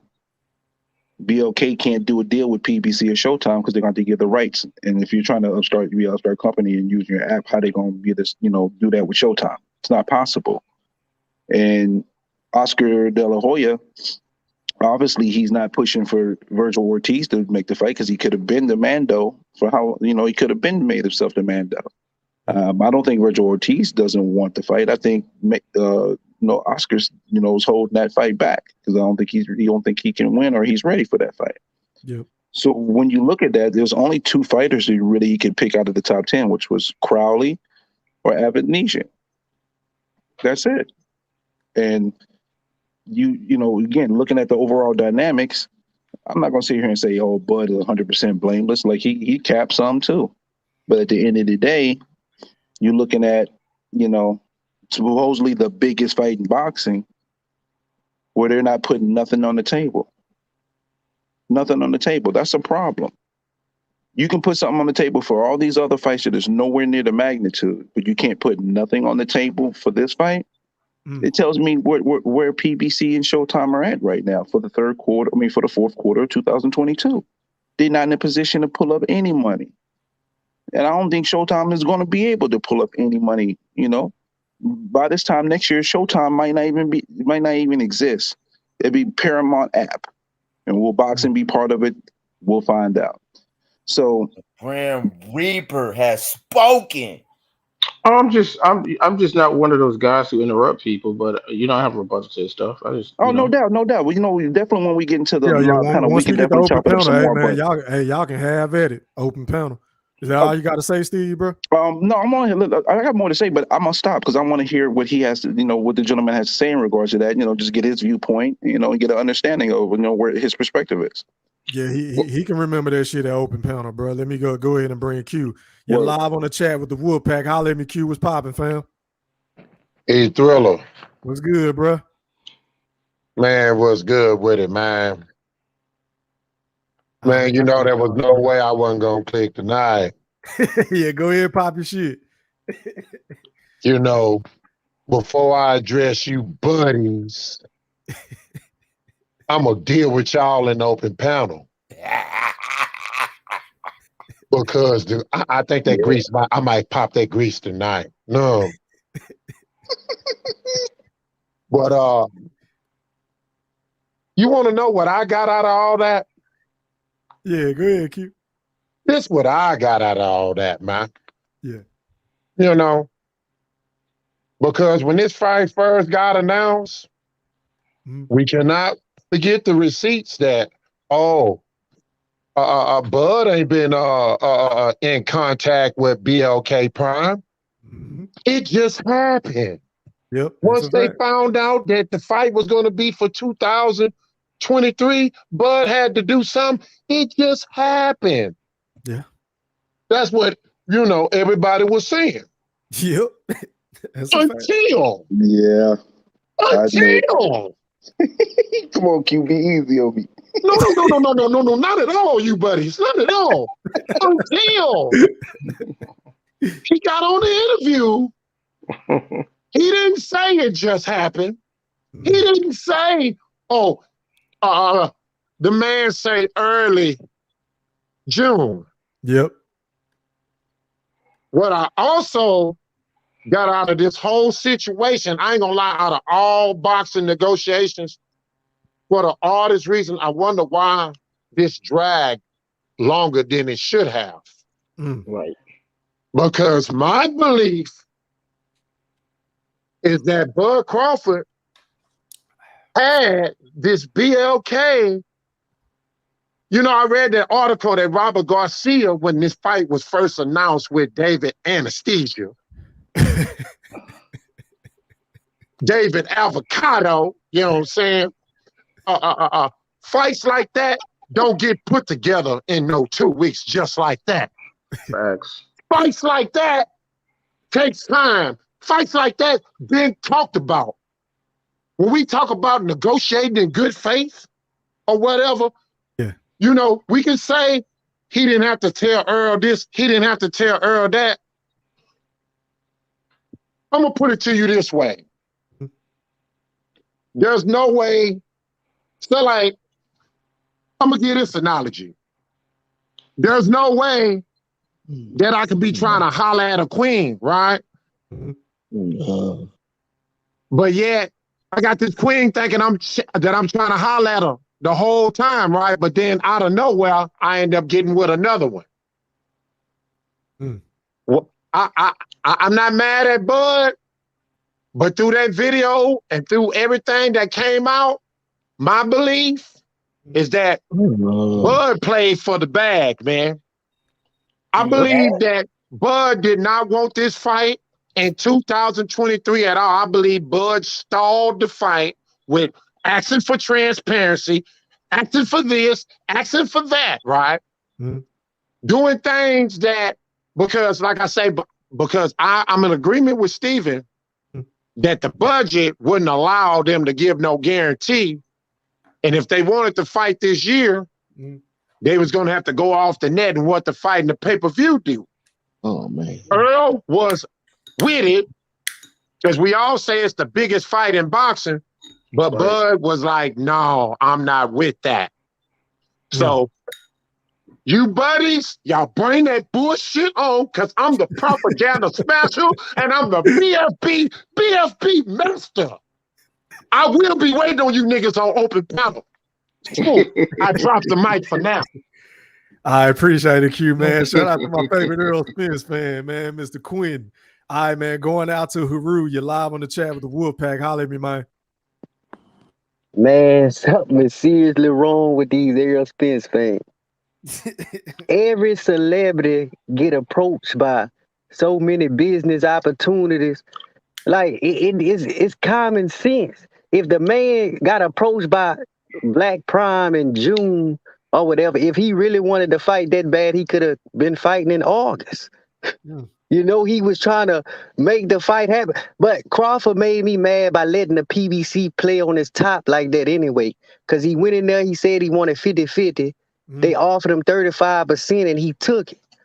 That pissed me off more than him pulling out of the fight. Because I'm thinking, like, if you a boss and you let a person play on your top, then you really ain't no boss. He just said in his interview he got enough money to retire right now and be straight. Facts. So all these people that talking about he chasing a bag, apparently he not. And you can't have a tune-up with somebody that's ranked in the top 5 in all the sanctioning bodies. Now, Ugas, that was a tune-up. A motherfucker that got beat by Amir Imam, Manny Robles. That's Aber Ramos beat. Y'all saw his fight before he fought Spence. He fought what? Who? Aber Ramos? No, that was before Pacquiao. He fought Aber Ramos, and he got beat. He hit Omar Figueroa with 2,000 punches and didn't even wobble this motherfucker. And they talking about, Ugas. That was a tune-up. Danny Garcia went 12 rounds with Ivan Red Cash, whatever the motherfucker name is. This motherfucker got knocked out by John Molina and beat by Tevin Farmer. And this is who Danny Garcia went 12 rounds with. But I'm gonna go ahead on. I want this loyal to the game character, so I'm gonna I'm gonna just wait for open panel. Okay, let me ask you one question though, bro. How do you feel about the Earl sexuals whenever they say, "Oh, Bud is capping, Bud is a ducker because he lied, he didn't show transparency, he didn't negotiate in good faith"? To that you say what, sir? A real nigga know another real nigga. You feel me? There's no way Bud personality that he'll be a fake coward ass nigga like Errol Spence, a Sherm smoker. Cause that's what he was smoking. He had to be smoking Sherm. I ain't never seen no type of alcohol make a man talk like he was talking in that video. And these niggas talking about, it's a skit because it was on TikTok. TikTok is just a fucking platform. You could post whatever type of videos you want on there, as long as it's short. They say it's a skit because it was on TikTok. These niggas dumb, man. These Errol Spence fans is dumb and they feminine. Real shit. They feminine and they it's something wrong with these niggas, man. I ain't never seen men display that type of energy like that's female. Like, you know, in high school, if a chick catch her boyfriend doing whatever, she make all kind of excuses for. You feel me? Like, he can't do no wrong no matter what she see or whatever. And that's how the Errol Spence, it's a skit. This nigga can't even put together a complete skit sentence. And they saying, it's a skit. Because it say TikTok on there. They say, hey, Steven Espinosa. I'm going to just tell you like this, bro. I didn't do anything on that topic because I keep it strictly boxing. My only concern with Errol Spence is him ducking Terence Crawford and vice versa. I just want the motherfucking fight. What that man doing his personal time with his lady, that's between him and his lady. I'm not going to speak on that because I don't want nobody speaking on me and my wife. But no, look, that goes back to what? That goes back to what Crawford. Hold on. I can't knock what nobody else do. It's their channel, it's their platform. I can only control what I do on E-Thriller, the Black Picasso channel, in the Wolfpack. So I'm not gonna talk about it, bro. Y'all want to talk about it? Y'all can. I'm not. But look, that goes back to what Crawford has said. Like, I know what you've been over there doing. And then the video come out. You feel me? So is Errol Spence even in shape enough to fight? Because he said, November 19, I'm fighting with or without Crawford. That was the big talk. You know what I'm saying? So is he in condition to fight? Turn your cam on, Ramon. Turn your cam on, bro. And then another point is, I can go to General Big Fish, bro. Go ahead. I see you, boy. If they interview Steven Espinosa or anybody, they say, we working so hard to make the fight happen. Why, if the man say he wanted 50-50, what kind of work you got to do? They got the receipts that you gave Mikey Garcia 50-50. You gave Sean Porter, Danny Garcia, and your Danish who got 60-40. So you mean to tell me you take this man with all these accolades and give him 35%? That's a motherfucker that don't want no parts of this man. Either it's Spence or his people, either or. Somebody ducking, but Spence say Al and them work for him, so they just doing his bid. I'm going to go ahead on and pass it on. Appreciate it. Hey, man, I don't know how many times I've had debates on 50-50. I'm so beyond that shit, bro. And then at this point, that shit ain't about to happen anyway, especially after all this shit. So, yeah, we can kill that, bro. But going out to General Big Fish, you're live on the chat with the Wolfpack. Holla at me, man. Thriller. What's good, bro? Man, I'm sitting here listening to all the propaganda and crying and complaining and you know the usual, man. Sitting here laughing. What's up to the whole panel in the Wolfpack? What's going on? Big Fish, blessings. Yeah. What's good, my right brother? Q, what's up, big dog? What's good with it, man? We enjoying this good propaganda crying right now. Yeah, man. Can I join my brothers? What was that, boxing nerd? Can I join the right brothers? Yeah. Between you were right, and brother. Fish and IO. you were right, brother. Boxing nerd, you didn't know it. Oh wow. When? Hey, hold on. Not to cut you off, Fish and boxing nerd. Hey, yo, J.O., you be in my channel trolling, comment on it. And I can post some shit about boxing. You come talking about Shaq and Kobe. Nigga, the link has been in the chat. It's pinned at the top. I can kick everybody off this motherfucking panel and we can go one-on-one and debate about Kobe and Shaq. Please. The link has been in the chat. So I don't know why you're in here capping. But go ahead, Big Fish. Yeah, man. That was a great interview done by those two gentlemen that you played earlier, man. Yeah. So they got a lot out of the guy that I don't think he normally would say. So it was a good interview, man. Is that your take on it? That's all you got to say about it? No, it's a whole lot I got to say about it, man. But go ahead, pop the shit. It's the usual, nothing. Well, yeah, that did shed a light on some certain things, but nothing has changed. If you want me to, go through back, my normal talking points. Well, I do want to say something to Stephen Brimley. Brimley is caping for Crawford and his family, talking about he got a family to feed. But at the end of the interview, Crawford was telling the fellas that he's set for life. If he never has another fight, he's set for life. My kids are set. So I don't want to hear shit about he had to fight this year to feed his family, Brimley. That's horse shit.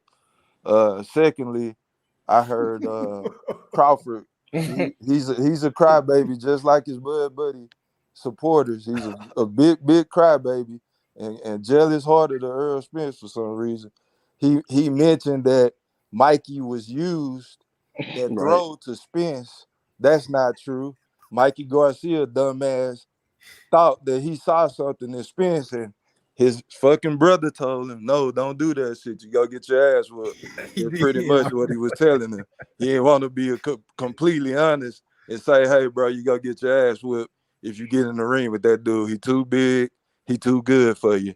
Nope. The same thing too. Nope. I see something. He was sitting ringside and he seen all that allure in Cowboy Stadium. Shout out to Jerry Jones, Troy Aikman, Coach Prime.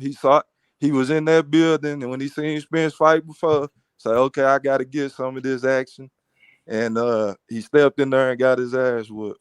So Terence Crawford throwing that out there, trying to make that stick on the wall, it don't stick. Mikey Garcia sacrificed himself. That wasn't Al Haymon setting him up. Another great question he asked, where I always ask, if this guy is the number one fighter in the world, why in the hell wouldn't Al Haymon kick Earl Spence to the curb, since he has all these issues or whatever that go on? Why wouldn't I take the good, clean cut guy that's gonna do the right thing in and out the ring, gonna win all his fights, ain't got to worry about nothing? Why don't he accept you into being one of his guys? Mm. That was a great question. He couldn't answer it, but we know why. Because you're a greedy scumbag. You don't want to bet on yourself. You want to take all the money up front, guaranteed, because you know there's a great chance your pay-per-view is gonna flop. So I won't know. Give me the money up front. I'm not taking no back end money. Okay, so what else I got? Thoroughly, you asked me, so I'm about to Go make ahead. everybody vomit. I got one more, and then it's gonna be open panel. Go ahead. Yeah, I know y'all. I know y'all about to vomit right now. And yeah, so he stalled out. They mentioned they had a four tour city set up to promote this fight. You can't just do this fight in 3 weeks like the Afghanistan fight. You can't just throw something together on BLK Prime. This was gonna take great promotion. He drug it out, like Q said, asking all these questions. Well, how much am I gonna get out the popcorn money? How much am I gonna get out the parking? Like asking all that dumbass shit. You said you was rich and you got all this real estate and you hang around all these celebrities. What happened to the legacy, L Boogie? I know your ass listening. Terence Crawford only cares about his legacy. Q. Terence Crawford wants to be undisputed. Terence Crawford Terence Crawford, General Big Fish, not like all these other guys. He's a humble family guy, General Big Fish. What are you talking about, Q? Terence Crawford wants to be undisputed. Okay, so the point is, he get to the fucking table and he say he took everything that they wanted, that they threw at him, all the bullshit. I just want to get it done. I'm sacrificing everything. But here we are. He fighting at damn, I forgot his name. What is Amnesia? Yeah, he fighting him. He is bullshitting the fight fans. Y'all supporting him. Y'all went for 2 fucking weeks cheering, celebrating about a fucking $10 million. You can't brag about the opponent that he fighting. All you can do is play a blame game. Blame the Earl Sexuals, blame Earl Spence. Is our fault that he fighting Amnesia. He could have fought Boots. He could have fought. He's his own boss, like y'all bragging about. Oh, Terence Crawford, his own boss. He his own boss. But look who he fucking fighting. He bossed up and fought one of the weakest fucking fighters you can fight. And don't throw that bullshit about he ranked in this fucking crooked ass sanctioning body. I don't want to hear that bullshit on the open panel about he number 4 and this and that. Y'all never heard of this motherfucker. You gonna hear it. What? You gonna hear it. Hey, Okay. go ahead. Let Fish pop his shit. Hold Man, on, and I got one. I think I got one more great talking point. Let's see where it's at. Oh, he got notes. Yeah. Fish moist today. That nigga came prepared. Hey, yo, Steezy, you jinxed me, bro. Go ahead, Fish. Yeah, I think that's all I got. I just want to let y'all buddies know y'all are being robbed. And then this the last thing. Yeah, he did the best that he could to try to make this be a 50-50 fight. We've been telling y'all for months and months and months, 60-30, 80-20. But he want to go run and try to, hey, Warren Buffett, hey, Jay-Z, y'all got 50 million I can hold. Hey, Earl, I got 50 million on the line, man. I got 25 for you, 25 for me. What's up? No. Money ain't good, big If Fish. you got 50, Earl Spence, if you got 50 bringing to the table, I'm taking the majority of it. Thank you for going to get the deal, but you're still the B side. So what he was trying to do was trying to elevate himself to a B, to an A level status and make it a B, a 50-50 fight as far as the revenue go. Al Haymon and Earl Spence them wasn't with it because they leveraged themselves to get to this position. So Thriller, I do give you your due. Earl Spence ducked, avoided, however you want to call it, for 3 years. But we get 3-4 years, however you want to call, how many you want to put. Earl Spence ducked for 4, but Terence Crawford just ducked for this 1 month. Or what? It's 2. So this motherfucker is a duck. He ran from the table to go take a weak ass fight So that's what I got to You say. let yourself off the hook. This interview proved that he has fucking ducked. Part 1, duck. Terence Crawford is a duck. Yeah. Hold on. Already, are you done, Big Fish? Yeah, I can pass that's the mic it. so we can get the open panel. Yeah, that's it. All right, man. Going out the Rock Month. You're live on the chat with the Wolfpack. Holla at me, man. What's up, Wolfpack?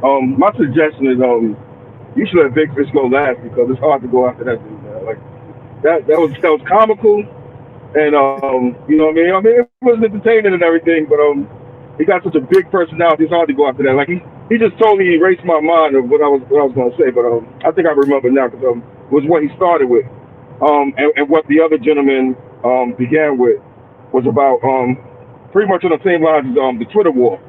When they had the Twitter war, pretty much Errol Spence did confirm and successfully countered everything that Crawford said. I think he confirmed it. He confirmed what Crawford was saying more, and he countered some, and even challenged. Damn, your phone going in and out, fam. Confirmed. Well, communications. Yeah, go ahead and repeat what you were saying. Your phone went out, bro. Go ahead. I'm sorry, I'm driving through a rough part of North Carolina. I can tell you driving. Yeah. Go ahead, bro. Yeah. The part that I felt like he confirmed was, was pretty much went along the lines with the ESPN report and Lance Quagmire's report was about the last part of the deal, which was the transparency, and that they put it in there. And if we look back at it and investigate a little bit, that was about 2 weeks, which is the second week of October and whatnot. So that's when the offer came back. And so when Spence countered him with that fact, Crawford did respond and say, "And when was we going to fight?" You know what I mean? I'll wait. He said, "I'll wait." He said, "When was we going to fight?" And I'll wait. Yeah, so, he hit him with my shit and early. Right, exactly. He said, they "I'll both danced wait." around a lot of shit in that Twitter. Exactly. Yeah, exactly. So what I'm saying is that they was originally supposed to fight for the 19th of November or whatever date that was. Yeah. You know what I mean? And Errol Spence is still talking about a 4-city tour for November. No, just like was reported, the fight wasn't scheduled to happen until the 23rd. I mean, to January 2023.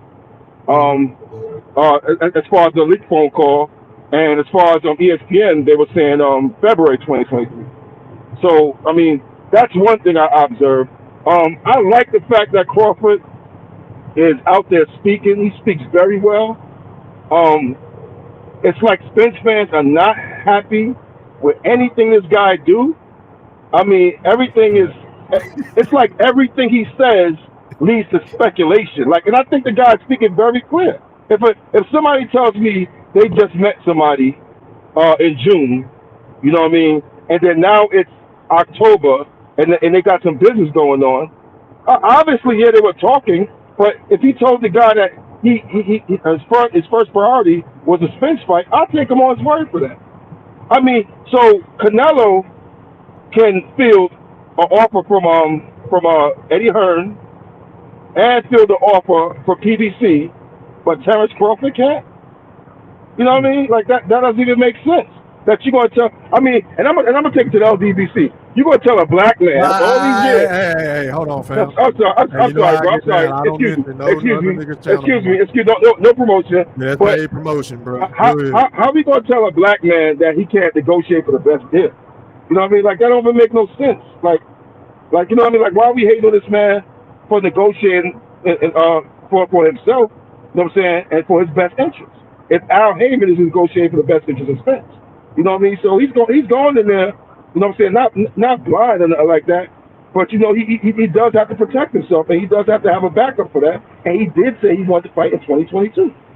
So he produced his fight in 2022 after he seen that offer. After he seen the offer for 2023, he said, all right, he pulled the trigger. Even David Avanesian and his manager and Bob Arum said that deal took about 48 hours. All three of them said that. So, I mean, we could say, Bob, I'm going to wrap it up. And you can say Bob Arum was right about him losing money, but we're not going to believe Bob Arum when he said the money is in the bank, and he said that deal took 48 hours. David Avanesian said the deal took 48 hours. I don't know how long the deal for Terence Crawford to sign with what Black Prime took, what BLK took, but the deal for the fights took 48 hours. When they came up with the plan, when they came up with who's available or who they could possibly get, they came up with David Avanesian. They contacted him 48 hours later. They showed him the money and they signed the deal. I mean, simple as that. Go ahead, y'all. I'm good. Right, and to add to your Bob Arum point, I was supposed to do a show about Bob Arum because he's so full of shit. But you're right, bro. People like to piece together, you know, when they want to believe Bob and when they don't want to believe Bob. Like, this is an article from a while back where Bob Arum clearly stated, hey, I talked to Al Haymon. He's amenable to the fight. The only one who seems like he's holding back on it, and maybe it's because he doesn't feel like he can win the fight, is Errol Spence. That's the truth. Errol Spence is the obstacle in making that fight. Not Al Haymon, not the PBC. It's Errol Spence. Spence throws out numbers and percentages. Niggas don't want to talk about this shit, but I'm going to do a show on it. The panel is now open, ladies and gentlemen. Go ahead. Okay. I got to get on this one real quick. I got Go to. ahead. Go ahead and cook. Boots. I am so tired of you Earl sexuals talking about he can fight Boots, knowing Boots is on goddamn Showtime. Stop that shit. What that mean? Well, that's Virgil Ortiz is on What that supposed to mean? What was that supposed to mean? It's going to take more than 36 hours to make that fight. That's pretty false. That's pretty false, though. The because, fight ain't like, gonna happen with Earl Spence anyway. He got time. So hold on a second though. But doesn't Boots fight for Showtime?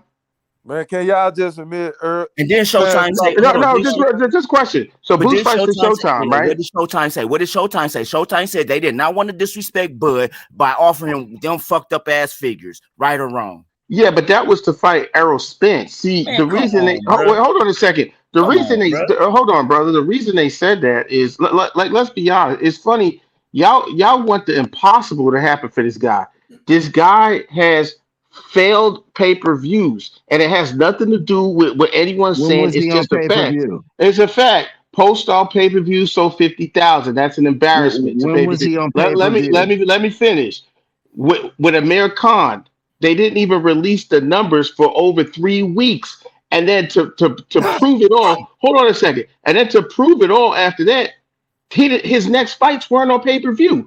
And then when they finally did try to make a fight with Sean Porter, Bob Arum came out and said the first time they tried to make the fight that ESPN didn't want to put the money up for pay-per-view because the only big fight for them to recoup their money was with Errol Spence. So it's tough for a guy who has failed pay-per-views to go into the biggest fight in boxing because of the opponent he's fighting is the biggest fight in boxing and vice versa. But this guy's business is not solid. It's bad.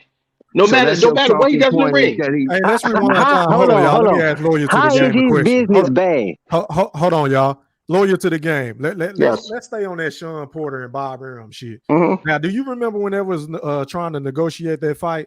Do you remember when Sean Porter said that even starting at $2 million, which was his highest payday at that point, was an insult? Did you agree with that? Yeah, it was $1 million actually. It wasn't $2 million. It was $1 million, and I do remember it. Was Absolutely. that an insult? Yeah, it was an insult. How? Because just like what you're seeing what's going on with Terence Crawford now, and just like what Bob Arum and everyone has said in the past, how could you say PBC pays their fighters too much money, and then the only thing you guys go off is what you guys see as the upfront guarantee? Oh, how is that an insult? You're not answering my question, though, bro. I am answering your question. I asked you a specific question. I just told you. You said how is it? You said how is it an insult? How is that an insult? It's an insult. Because the way Bob Arum structures his business with his fighters is completely different than how the business is structured over at the PBC with Al Haymon. Those guys get a guarantee, and just as you saw Crawford was about to do, they get a cut off merchandise, they get a cut off a whole lot of different things. With Bob Arum, it's just like the record business. It's interesting to see you guys don't know this. Obvious. Hold on. So it's pretty obvious you don't think Terence Crawford was worth $6 million to fight Porter, correct? That's not my business. If the man got to his no. Listen to what I'm saying. I don't want to listen to what I'm saying. No. I'm not moving the goalpost. What I'm saying to you, listen. I'll answer the question. Well, was $6 million too much for Terence Crawford to fight Porter? Yes or no? Well, yeah, and to me, yes. So that means the $4 million was too much for Sean Porter. Yes or no? Yes, it was. Okay, These so guys, how was listen. it an insult? Because you saying they losing all this money on Terence Crawford, and I'm giving you that. So why is it an insult to offer this nigga $1 million to start negotiations at that? How is that an insult? Well, I mean, Sean Porter is a veteran fighter who's fought in a lot of big fights. So he ain't made no big money. How do you? Wait, hold a second. How do you? Again? What do you mean? How do I know? Google. Google is your friend. Hold on a second. You don't need to pull up Google. We can just talk common sense. Go ahead. 100% of something is better than 0% of nothing. When Terence Crawford gets these high guarantees, they're not even giving him backup money for pay-per-view because the pay-per-views have failed and the companies are trying to recoup the money and the expenses. He wasn't even fighting on pay-per-view that much. Bro. Listen, did he fight? Wait a minute. But again, that's my point. That is my point. You guys are looking at in circles, bro. I'm not talking in circles. You are interjecting. No, when you don't like what I say, you interject. I'm not talking in circles. So as I was saying, listen, I got a whole bunch of Omaha butt guys, so of course it's in circles to y'all because common sense is not common sense. Hold on. I'm from Dallas. Go ahead. So that don't mean anything. So anyway, so why you bring up the Nebraska shit? Exactly. Anyway, talk. Go ahead. Like I said, if the guys, everyone knows that getting paid for pay-per-view and getting paid for a non-pay-per-view fight are two different things. Most guys with these promoters, as dirty as boxes is, these guys get a set guaranteed purse of what they're gonna make. Other guys who fight a pay-per-view get a cut of what they're gonna make.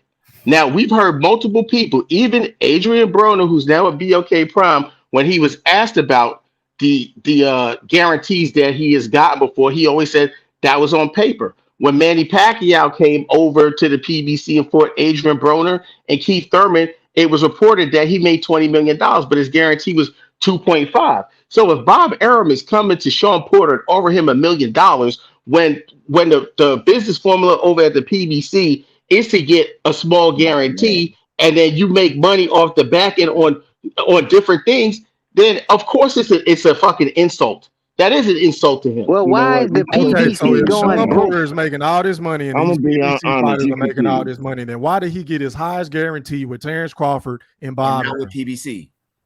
Because of the way the business is structured. He's with a different. He's with excuses, bro. You ask me a question and you tell me it's hold on. No, brother, I am giving you something definitive. But what you're doing, you're interrupting me, bro. You didn't even let me finish my sentence. You just for is what's in black and white. I can read very well, bro. What you just asked me, right? Because you interrupted me before I even got to the period of my first sentence. Crying about being interrupted, bro. Like, so what I'm saying. So what I'm listen. Listen. What I'm saying is this: these are two different business entities who run business completely different. Nigga, and listen here. Nigga, you talking to a nigga that know boxing. You don't think I know that? You don't think I know that? Explain it. No, hold on. Explain Fury and Wilder fight then. Explain that. Well, Fury and Wilder's fight had nothing to do with Fury and Wilder's first fight had nothing to do with Top Rank. But they're two different. Top Rank ain't having problems paying their fighters guaranteed money. If the PBC business practice is so good, it sure ain't benefiting them. Since they selling all these pay-per-views, you saying? And Errol Spence ain't getting a fucking guarantee to fight Terence Crawford. Make that make sense. Make that shit make sense, man. He's one of the biggest stars at PBC, but he's not getting a guarantee. I understand you're not taking care of Bud, but why you ain't taking care of fucking Errol Spence? I'll wait. Well, it's because of the way their business deal is structured. And that's why. Gotta be. Okay, so listen. I work for a big corporation. I understand budgets. So the stuff Canelo,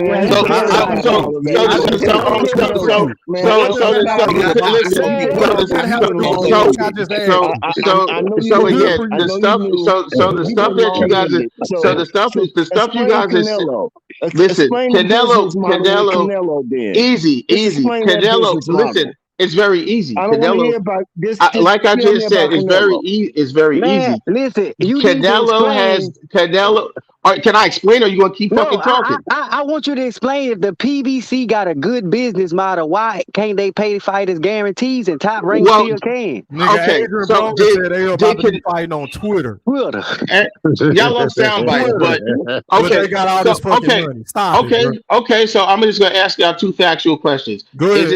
Is it not a fact that Canelo Alvarez, when he fought Caleb Plant, got a $50 million guarantee? Is that not a fact? That's where the rest of their No, it's just, bro. No one asked you that. I just asked one simple question. What are we to him and AJ? They gonna Yeah, but you guys said they were broke, But right? none of that got nothing to do. No, so with no, the questions we asking you, man. You going on rant. You guys. Both of them guys you just No, talked about. Both of them guys you talked about got country backing them. So whenever you get through, Canelo got a backing from a country, AJ got a backing from a whole nother country. Correct. So Correct. Well, I'm saying, so Errol Spence has the state of Texas, the city of Dallas, right? Everybody keeps saying he this big fucking star. So my question to you is again, why isn't he getting a motherfucking guarantee? It's because of the way that the business structure is set up for those guys. Because the demographic, the demographic that's not listen. The demographic. I'm trying to tell you. They've been using the same fucking business structure, bro. The demographic who's gonna buy this fight. Listen, these other guys come with countries. The demographic that's gonna buy this fight is me and you. Errol Spence is not as big a star as you saying, right? You saying this fight ain't gonna sell? That's what you're saying. Errol No, Spence Well, Errol Spence has sold fights by himself already. How much he sold? More than Terence Crawford. More than Terence Crawford. That's all you guys need to know. You got that. So more than Terence Crawford is what he sold. So again, the point is there's a huge risk when it comes to this fight. Financially, there's a huge risk because of the demographic that is purchasing the fight. Is involved in the biggest fight in the sport. Why is it a risk for him on his side? Because he said Al is going to look out for him, right? Did he not say that? Yes or no? I can't even hear this guy. You can't hear who? Can anybody else on the panel hear me? I can hear you. I'm talking loud and clear. I'm right up on my mic. Oh, okay. So he tapped that. He rolled out the ring. Gotcha. Okay. All right, go ahead. So y'all go. I'm about to use the restroom, y'all. Hey man, that brother that said that 35%. 35. If Bud would have took 35%, would have said to him where he at, man. That's me. I got some. I got a question for you. Hold on, Warren. I got a question for you. Why? I'm trying to figure out. You said I got a question for you in General Blowfish. I got a question for you in Mr. Warren. I still got a question for you in General You got questions all the time. Let somebody else. Let somebody else get the flow sometimes, bro. Let me have one more. Goddamn, you getting too many, bro. Can somebody else get one, bro? One more time. I'm just gonna talk one more time. Damn. Boy, that's why I say, boy, you gonna I want beef with you. I want some beef with you. Hold your goddamn for a second. All right. Now, in May, was it in good faith in May that PBC was offering Canelo Earl Spence to fight Earl Spence? Mr. Warren, you got to spit them sunflower seeds out, man. I can't understand. So whatever. Was it good faith when they made that offer with Canelo in May? On March the 3rd, was they in good faith when they made that fight? After he said he wanted to fight Bud. All right, when they was trying to make a fight with Canelo. What y'all talking about? Good faith with what? What is y'all talking about? First of all, question. If you listen, y'all gotta know the rules. Turn your camera on if you're trying to come on the panel. Please turn your camera on and then turn it off. On May 3rd, PBC offered Canelo a large sum of money to fight Earl Spence. Was that in good faith? After Earl Spencer said that he wanted to fight Terence Crawford for the rest of the belt, to get the belt. That was something that PBC did for their company, Mr. Warren. They don't owe Bud Crawford nothing. Hold on. So now okay, so then this is a retarded question, Mr. Warren. That same energy. They don't have to have no faith in no Bud Crawford. He's not with them. You got for that. He's not with them.